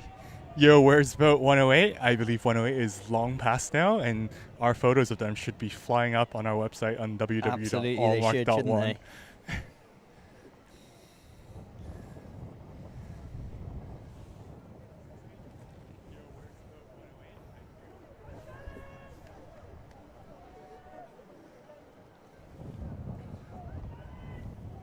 I think, judging by the shouts and the kit, this is a crew from Dulwich coming past us now. Dulwich J15 Championship 8s. So the youngest age category we'll see here today, the J15s, but still a lot of very strong and tidy looking crews here, as we see across the age categories. Really high standard of rowing out there on the water today. And this is 247 from Wallingford Rowing Club, Championship J15 8 here. Looking very tidy. Rowing much better than I would. They are indeed. Well, not the second bit. I'm sure you'd row very well, Alex, but they are looking tidy. Thank you, Wolf. I think this is another of our Italian crews. No, sorry, it's not. It is Brentford. Crew 246. Looks like they're really starting to empty the tanks there. Legs going on hard, driving that rhythm through past Hammersmith and on towards the finish. J15 Championship 8 from Eton here. So Eton, I think, maybe slightly unusual among the big boys rowing schools in that they only start rowing in their J15 year. Someone just asked in chat, where can we get the photos? And you can find all our photos on www.allmark.one, and you can see the link on the stream. Championship J15 8 from Shiplake there. So a little bit further down the category than their J16 and senior crews are, but still looking tidy.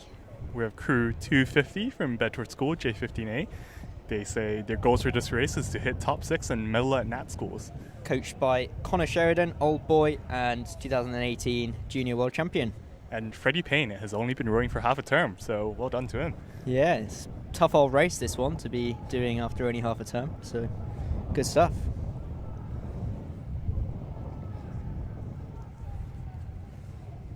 And that's all the commentary information you guys had sent in, except we're also waiting for crew 2888, also from Bedford. So do let us know in the chat if you have anyone you want us to shout out on the stream or who you're watching for. I think we've got a slight gap here. You can see some crews returning to boathouses there.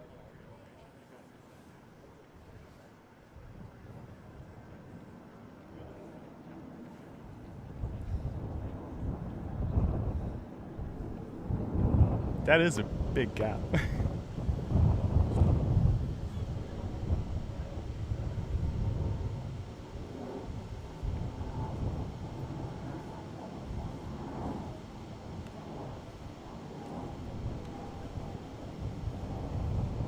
So Alex, tell me a little bit about the other members of the team that are out there today getting photos and video? You know, what are we offering and where can you find it? So we have, of course, myself, Alex, and Wolf at the commentary. We just had Jack from Crew Connection as well, who is also going to be down at Crabtree. So if you want to talk to them about rowing at US potentially, they can definitely help you out. We have Callum, who just had a baby on Hammersmith Bridge, so make sure you're looking tight as you row through. And we also have, of course, the big man Rory further up the course taking some side-by-side action. And special shout out to Bo Lang, who is panning our camera from us today. He comes from St. Paul and he's here to help us out. And of course, all our lovely videos in 4K and slow-mo will be taken by one Mr. Kit Whitaker, who is, I'm sure, working very hard right now. He always does. We really know him for his work ethic, Mr. Kit Whitaker.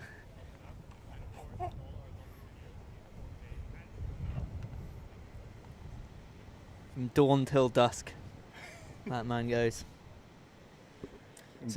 So yeah, this gap. So you know, the race, you obviously have marshalling divisions of around sort of 50 crews.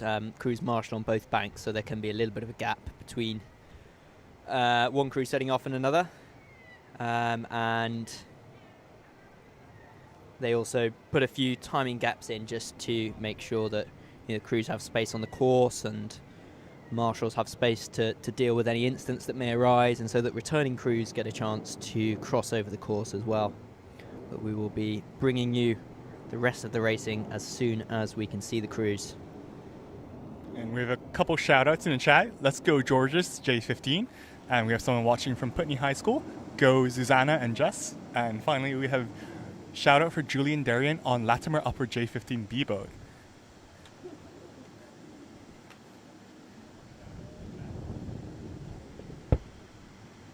And if you have anyone that is rowing tomorrow at Weehor, be sure to fill in our commentary form as well.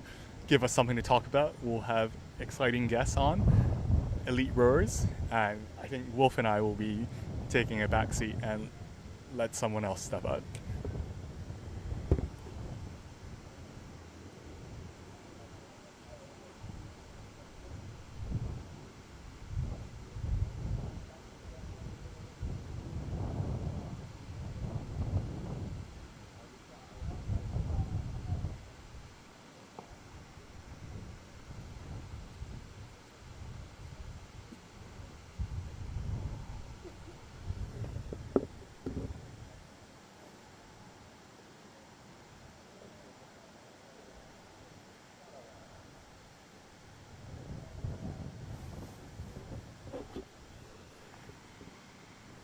We have a shout out from John Smith. Shout out to any of the racers watching. You all did so well.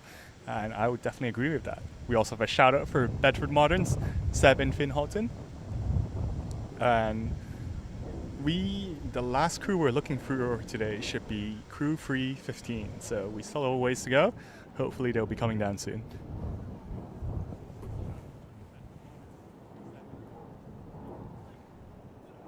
So I suppose now is a good chance to have a look at the provisional results that we have so far again. So see if I can give you some more category winners.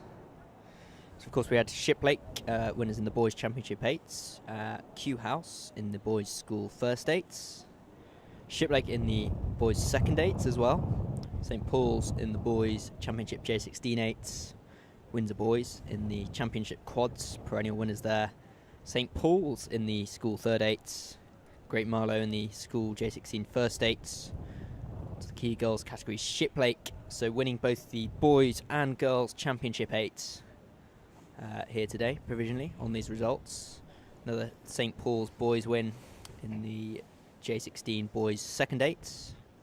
So William Perkins took the girls first 8s. So we can just see crews starting to emerge around the corner again. But continuing on with these results, Headington won the provisional results, but won the girls junior second 8s, so overturning the result from the championship 8s and perhaps avenging their squad mates over Shiplake. Latimer, provisional winners of the girls J16 champ 8s. Marlow in the championship girls quads. Godolphin School in the girls' school J16 8s, and Great Marlow in the mixed school 8s. Surbiton in the girls' third 8s. And we have a provisional winner for the championship boys J15 8s. St. Paul's. It's one of the usual suspects there with great strength across the age groups. Yeah, it really goes to show their squad depth and, just having such a large team and so many impressive rowers to compete and, battle against each other in. Absolutely. Looks like crew 253 here.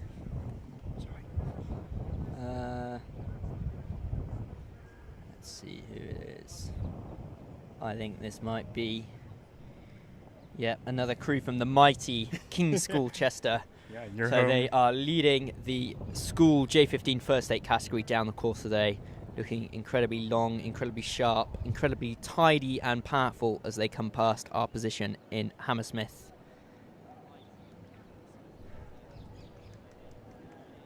Behind them is crew 251, Aberdeen Schools.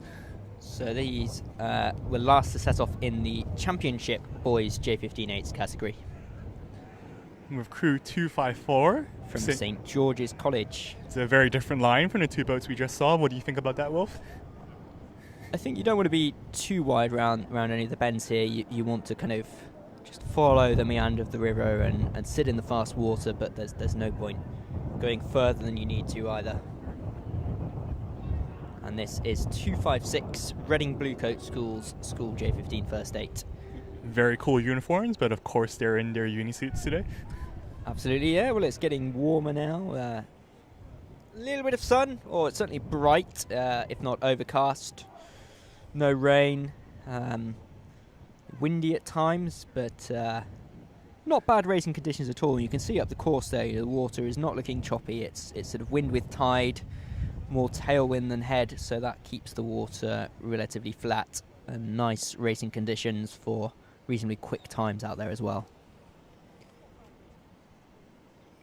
Alex is just showing me a picture of crew 297, who seem to have been they're either being rescued or impaled by an umpire boat there. 297, that is Eton College's J15 third 8, so I hope they are okay and they get to race the course today and all is fine.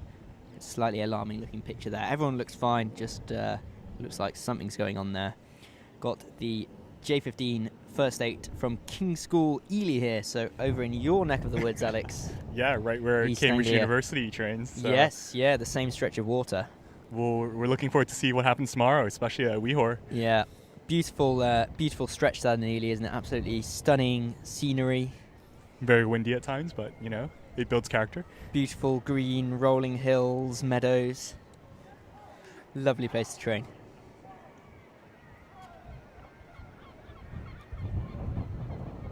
Two crews in red approaching us here like a flotilla or the Spanish Armada. I think that is 258 Bedford Modern School in their distinctive red kit. Joined by Bo Lang from St. Paul's, who is on a bit of work experience with us here today. Thank you so much. So yeah, that is BMS, and who is this? Winchester College, I reckon it might be, another crew that row in red. So yeah, onto these J15 first 8s.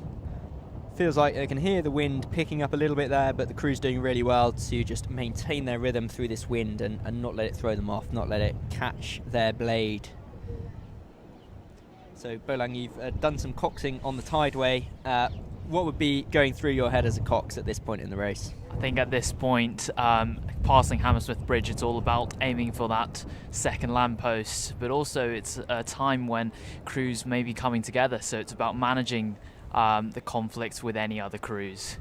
As we're seeing here, crew 257 chasing down. Ooh, I think it might be 263 Headington School have overtaken 257 there possibly, so Headington School girls J15 Champ 8 have overtaken the Norwich boys J15 first 8. It's quite exciting for that Headington crew to be clearly moving past a few crews here in the race. So how would you manage that overtaking as a Cox? It's all about communication and dialogue with the other crew, I think. Making sure they know your intentions, and obviously being the faster crew, that if they will be moving out of your way. Absolutely, could not agree more. Here's crews 265 and 267. That's Putney High and Surbiton High. So a couple of reasonably local rivals, or both from southwest London here. And both clubs that I think are very strong in girls rowing in the younger age groups, and showing that today with their girls championship J15-8s.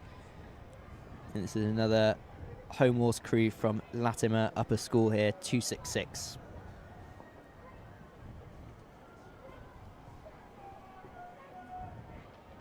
Can really hear the noise from the crowd here for these championship girls J15-8s. Can hear the cheers for LEH just going under Hammersmith Bridge there.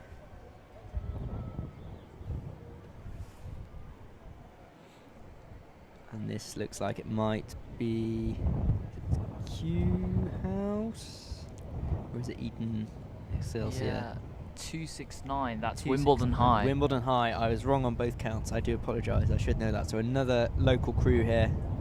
I believe row. Do they row on this stretch? I can't remember. Maybe they row further up near Kingston. Yeah. But very strong in girls rowing across the age groups. Wimbledon High. Crew 270. That's Eton Excelsior. In a red boat. Is that a Hudson possibly? I can't tell, but rare to see a red boat in a rowing race.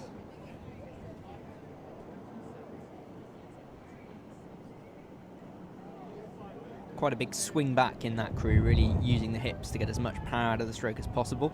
And this looks like St Paul's. Yes, one of your crews. Missing a bow number. What can you tell me about this crew? Is this the... might be a J15 second date. Let's have a look. Maybe. Ooh. Either they've made up a lot of places, or they're slightly down the order. I think possibly the latter. They've started slightly down the order. I mean, we don't have a bound number on them, so that's going to be hard to tell.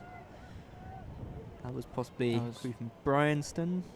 This is 283. Okay, so That's sorry, Hampton. I do apologise. Yeah. We are into the boys' J15 second dates. So St Paul's, that was the first of the boys' J15 second dates we saw coming past there, followed by Hampton. Building quite a big lead St Paul's have coming through Hammersmith, and we're now seeing crews 280 and 284. That's the last of the girls' J15-8s, Bedford Modern School. And King's College School, it looks like, overtaking them. The boys' J15 second date coming around the outside here in Hammersmith. You can hear the cheers from the crowd as you get two boats passing side by side under Hammersmith Bridge. Now we have the Radley J15 second date here. Looks like for J15 some big guys in that crew, big strong rowers to power the boat along, chased down by their local rivals Abingdon School. Really getting the hips on there, accelerating the second half of the stroke, and getting as much as they can out of each stroke, this Abingdon crew. Crew 287, that's Latimer Upper School. Local on the Tideway. Yeah, from just along the mall, as it is called in Hammersmith here, just along from British Rowing HQ, where we are based today. Thank you, British Rowing, for hosting us once again. I think this is the last of the girls' J15 Champ-8s, Camford School. Bit more side-by-side action with what I think is a crew from Eton. Crew 289, Eton's J15 second date there. Can hear the umpires just making sure that there's no contact between the crews as they pass under Hammersmith Bridge. This looks like a crew from Dulwich, and now crew from Bedford School. They've given us a little bit of information. They're looking for a top 4 today. And so they've got Harry Spencer on board, who is new to rowing this year but is the powerhouse of the boat. Their goal for the season is to make the Nat Schools A final. Very exciting. That was Wallingford Rowing Club we just saw go under Hammersmith. And is this another St. Paul's crew, possibly? Yes, the third J15-8 crew 294 from St. Paul's. So the first boat to come past us of this category. And you can still see that typical St. Paul's style. Very long, very tidy around the front, even in this J15 third 8 here. So a real high standard of rowing across the crews and across the age groups. In 4th seat, that's Stanley Bocquet, brother of Victor Bocquet, former first 8 Cox of the St. Paul's first 8. So one Cox and one row in that family then. Indeed. And now Hampton's J15 third 8 coming down. It looks like they might have started ahead of St. Paul's, so St. Paul's have overtaken them somewhere on the course already. So that would indicate a very strong row from that St. Paul's crew so far. A bit of side-by-side action here. Crew 272 coming together with crew 298. So that is Abingdon School probably overtaking St. Paul's girls. So a big gap in crew numbers there. Perhaps someone started a little down the starting order because both crews looking strong. And then we have the Shiplake J15 third 8 chasing those two down. Maybe they will end up in a three-way side-by-side battle as they come past Hammersmith and down towards the finish. Here's crew 295. That's King's College School. Third J15-8. Another local crew. Perhaps some smaller athletes in that crew, but looking like they're getting all the length they can out of what they have. You know, getting the bodies over on both ends, really getting that length and attacking each stroke to keep that boat moving down the course.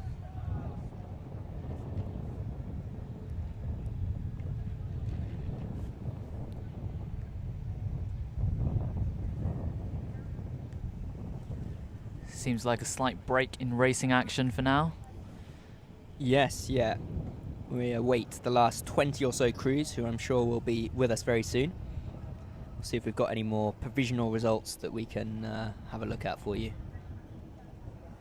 And while you're waiting, do head over to www.allmark.one to check out race photos, 4K slow-mo video clips, and packages that include the photos, all the photos from both the bank, the bridge, and the 4K slow-mo video clip, all in one package. I think I can see some more crews on the screen now, heading towards us. Is that possibly a crew from...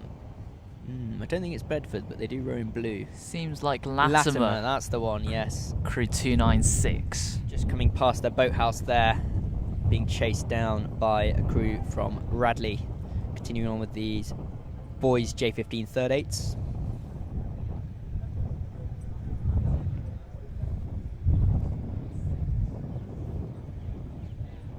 Hear the wind picking up a little bit up here, but water not looking too choppy still for these crews, which is always nice. Crew 300, that's Radley College. Again, perhaps some slightly bigger athletes in this crew, in fitting with the reputation of the school, I think, for having big guys in their crews. But looking long, looking very tidy. Very high standard of rowing across all the boats from that club.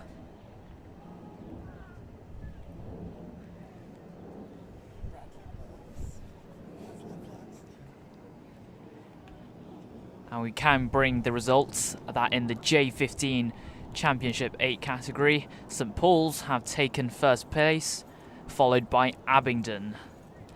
And in second and in third, Hampton Boat Club.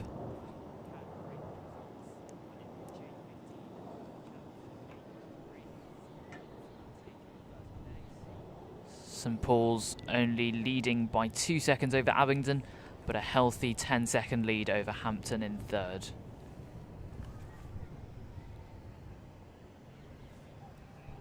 Looks like we have a crew from Headington coming down now. I think this is the first crew in the girls J15 second 8s category. Another very tidy looking crew from Headington. These athletes all sitting up really tall, holding their posture really well, 4K into this race. And all rowing in exactly the same pattern, so very tidy looking crew at the girls J15 second 8 level from Headington, as we would expect from that powerhouse of a club.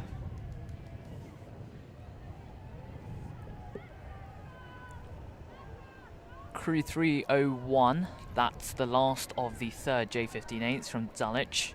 Heading down towards their boathouse in Putney. Looking quite racy, you know, they're keeping the rate high, keeping the boat ticking along as they come under Hammersmith and towards the last couple of K of the race.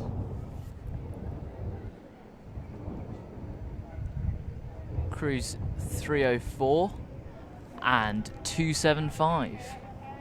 So crew 275, that looks like it might be a crew from the mighty King's School Chester.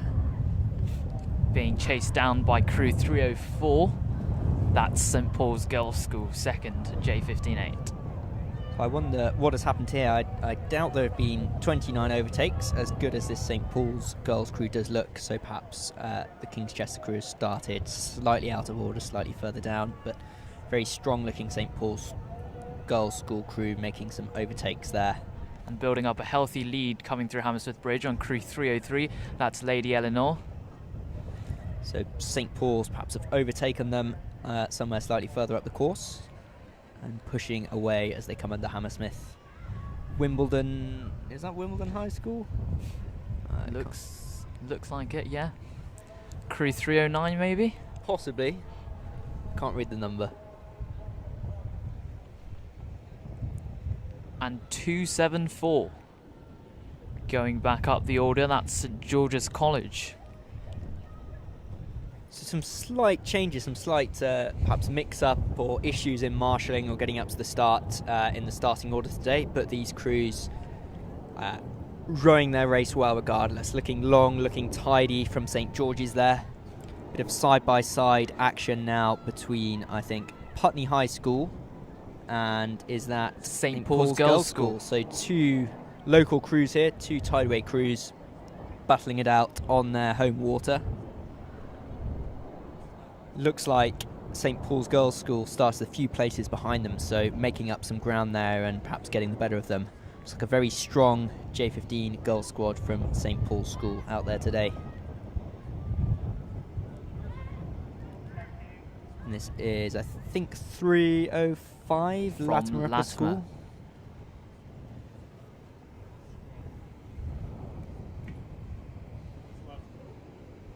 $315. Back to 276 again. That would be Norwich School. Indeed it is. That is our very own Rory's old club there. Looking very tidy as they come past our position in Hammersmith. Looks like maybe rowing in a little bit of space here, so they've got, you know, room to have nice clean water and just row their own race, row their own rhythm. Hear some screams from a Cox here. It looks like we have a crew from... and they're missing a bow number. I'm trying to tell their kit. Godolphin maybe? Yes, I think that's it. I think it is a crew from Godolphin there.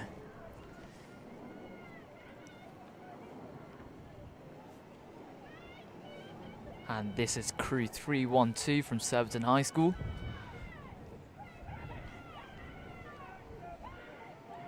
Followed by crew 310, another one from Surbiton High School. So perhaps serving one of... it looks like Surbiton's A crew has started behind Surbiton's B crew, according to the letters indicated on the starting order, and have perhaps made an overtake there at some point during the race. So a bit of same club rivalry on the course today.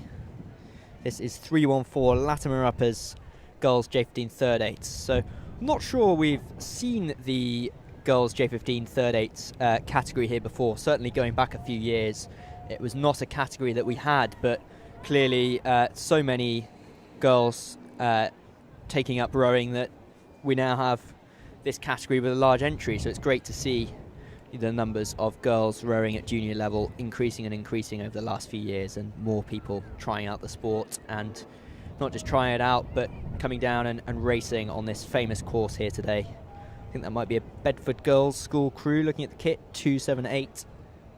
And on screen now is crew 315 from Putney High. Looks like they've overtaken 313 from Lady N and the Holners. Crew 315 is the last of the stated crews on the schedule. Let's see who we've got coming down out of order. But Putney High School, really nice line there, taking the inside for that overtake under Hammersmith. It looks like they've just headed slightly right out of Hammersmith and towards the buoy by Harrods in that fast water. So I think that Cox there doing a really good job of managing that overtake on the inside and putting them in the best water to move away. Just looking up the course now. Not sure we can see anyone else. But we will stay here and await any stragglers that we might have today.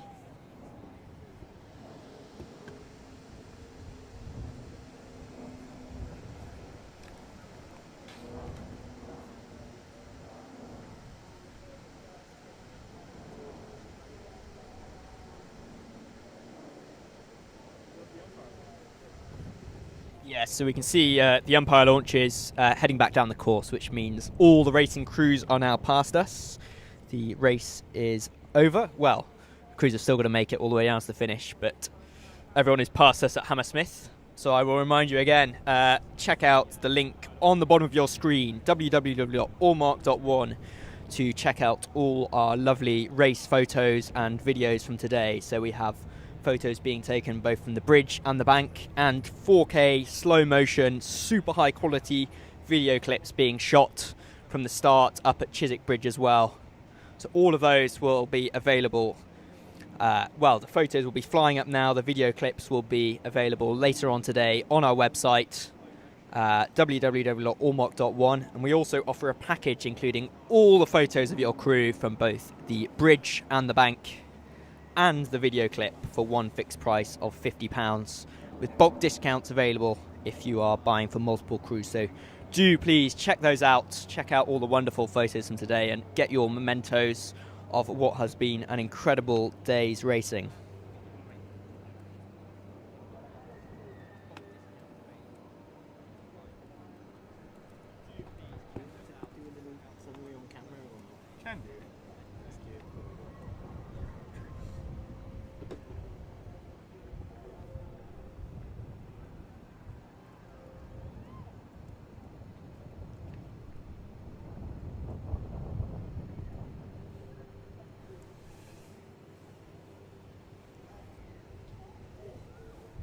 Shall we? Okay, let's do it.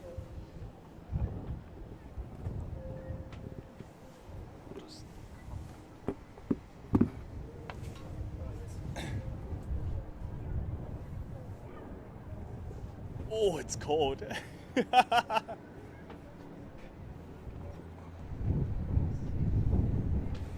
bunch that way a little bit. Oh, how do we this way? So with the final crews now heading down towards the finish and the umpires' launches coming past us, we just wanted to say thank you so much for tuning in and watching. Like we said, do check out all our race photos and videos over at www.allmark.one. It's been a fantastic day's racing. A little windy, a little chilly in the wind, but the rain has held off. The water has looked quite good. Times have been reasonably quick. I think it's been more tailwind than head, certainly. What have been the highlights for you, Alex? Yeah, I think for me personally, the Shiplik 1-2, quite a surprise, in both in the girls and boys category, as well as, just generally the very impressive racing done throughout today. Yeah, absolutely. I think that's a really big result for what is perhaps becoming the dominant force in junior sweep rowing as a club on both boys and girls sides. The boys overturning the results from Whitcliffe and Hammersmith versus Radley and St Paul's, and the girls overturning their very close Henley final result over Headington last year. So a real display of dominance from that club. Anything else you'd like to highlight, Alex, from today? No, nothing much. I'm glad there's the connection. The conditions are here. Despite the wind, we were able to go ahead, and big props to all of these crews and juniors. Some of whom would definitely be the first time racing on the Tideway, dealing with such challenging conditions on the first day. Yeah, I agree with you. Yeah, and the standard of rowing across the age groups down to the youngest crews we have today, the J15s, was really, really high, which is so great to see. Crews at that J15 level tackling the famous championship course, and not just tackling it, but really racing down it so well. So thank you again for tuning in. Check out the race photos and videos, and we will be back this year for all of the major March Head of the River races. So we have got Women's Head of the River tomorrow. Monday the 23rd, we have the All Sport Junior Sculling Head coming to you live from Dorney Lake. And then that weekend, we will have the Men's 8's Head on Saturday and the Vets 8's Head on Sunday, all coming to you live and with our race photos and videos available to purchase flying up online right now. So do check those out, and the rest of our live streams. Thank you very much for watching, and we will see you soon. Yeah, big shout out to, Wilf, Alex, Bo Lang, who was handling the camera behind today, Rory, Callum, Kit as well, and a special shout out to Crew Connection, offering their insight. If you want to talk to them about US rowing, they'll be down in Crabtree, and you can also sign up for their webinar. Yes, thank you very much. Goodbye, and we will see you tomorrow for the Women's Head of the River.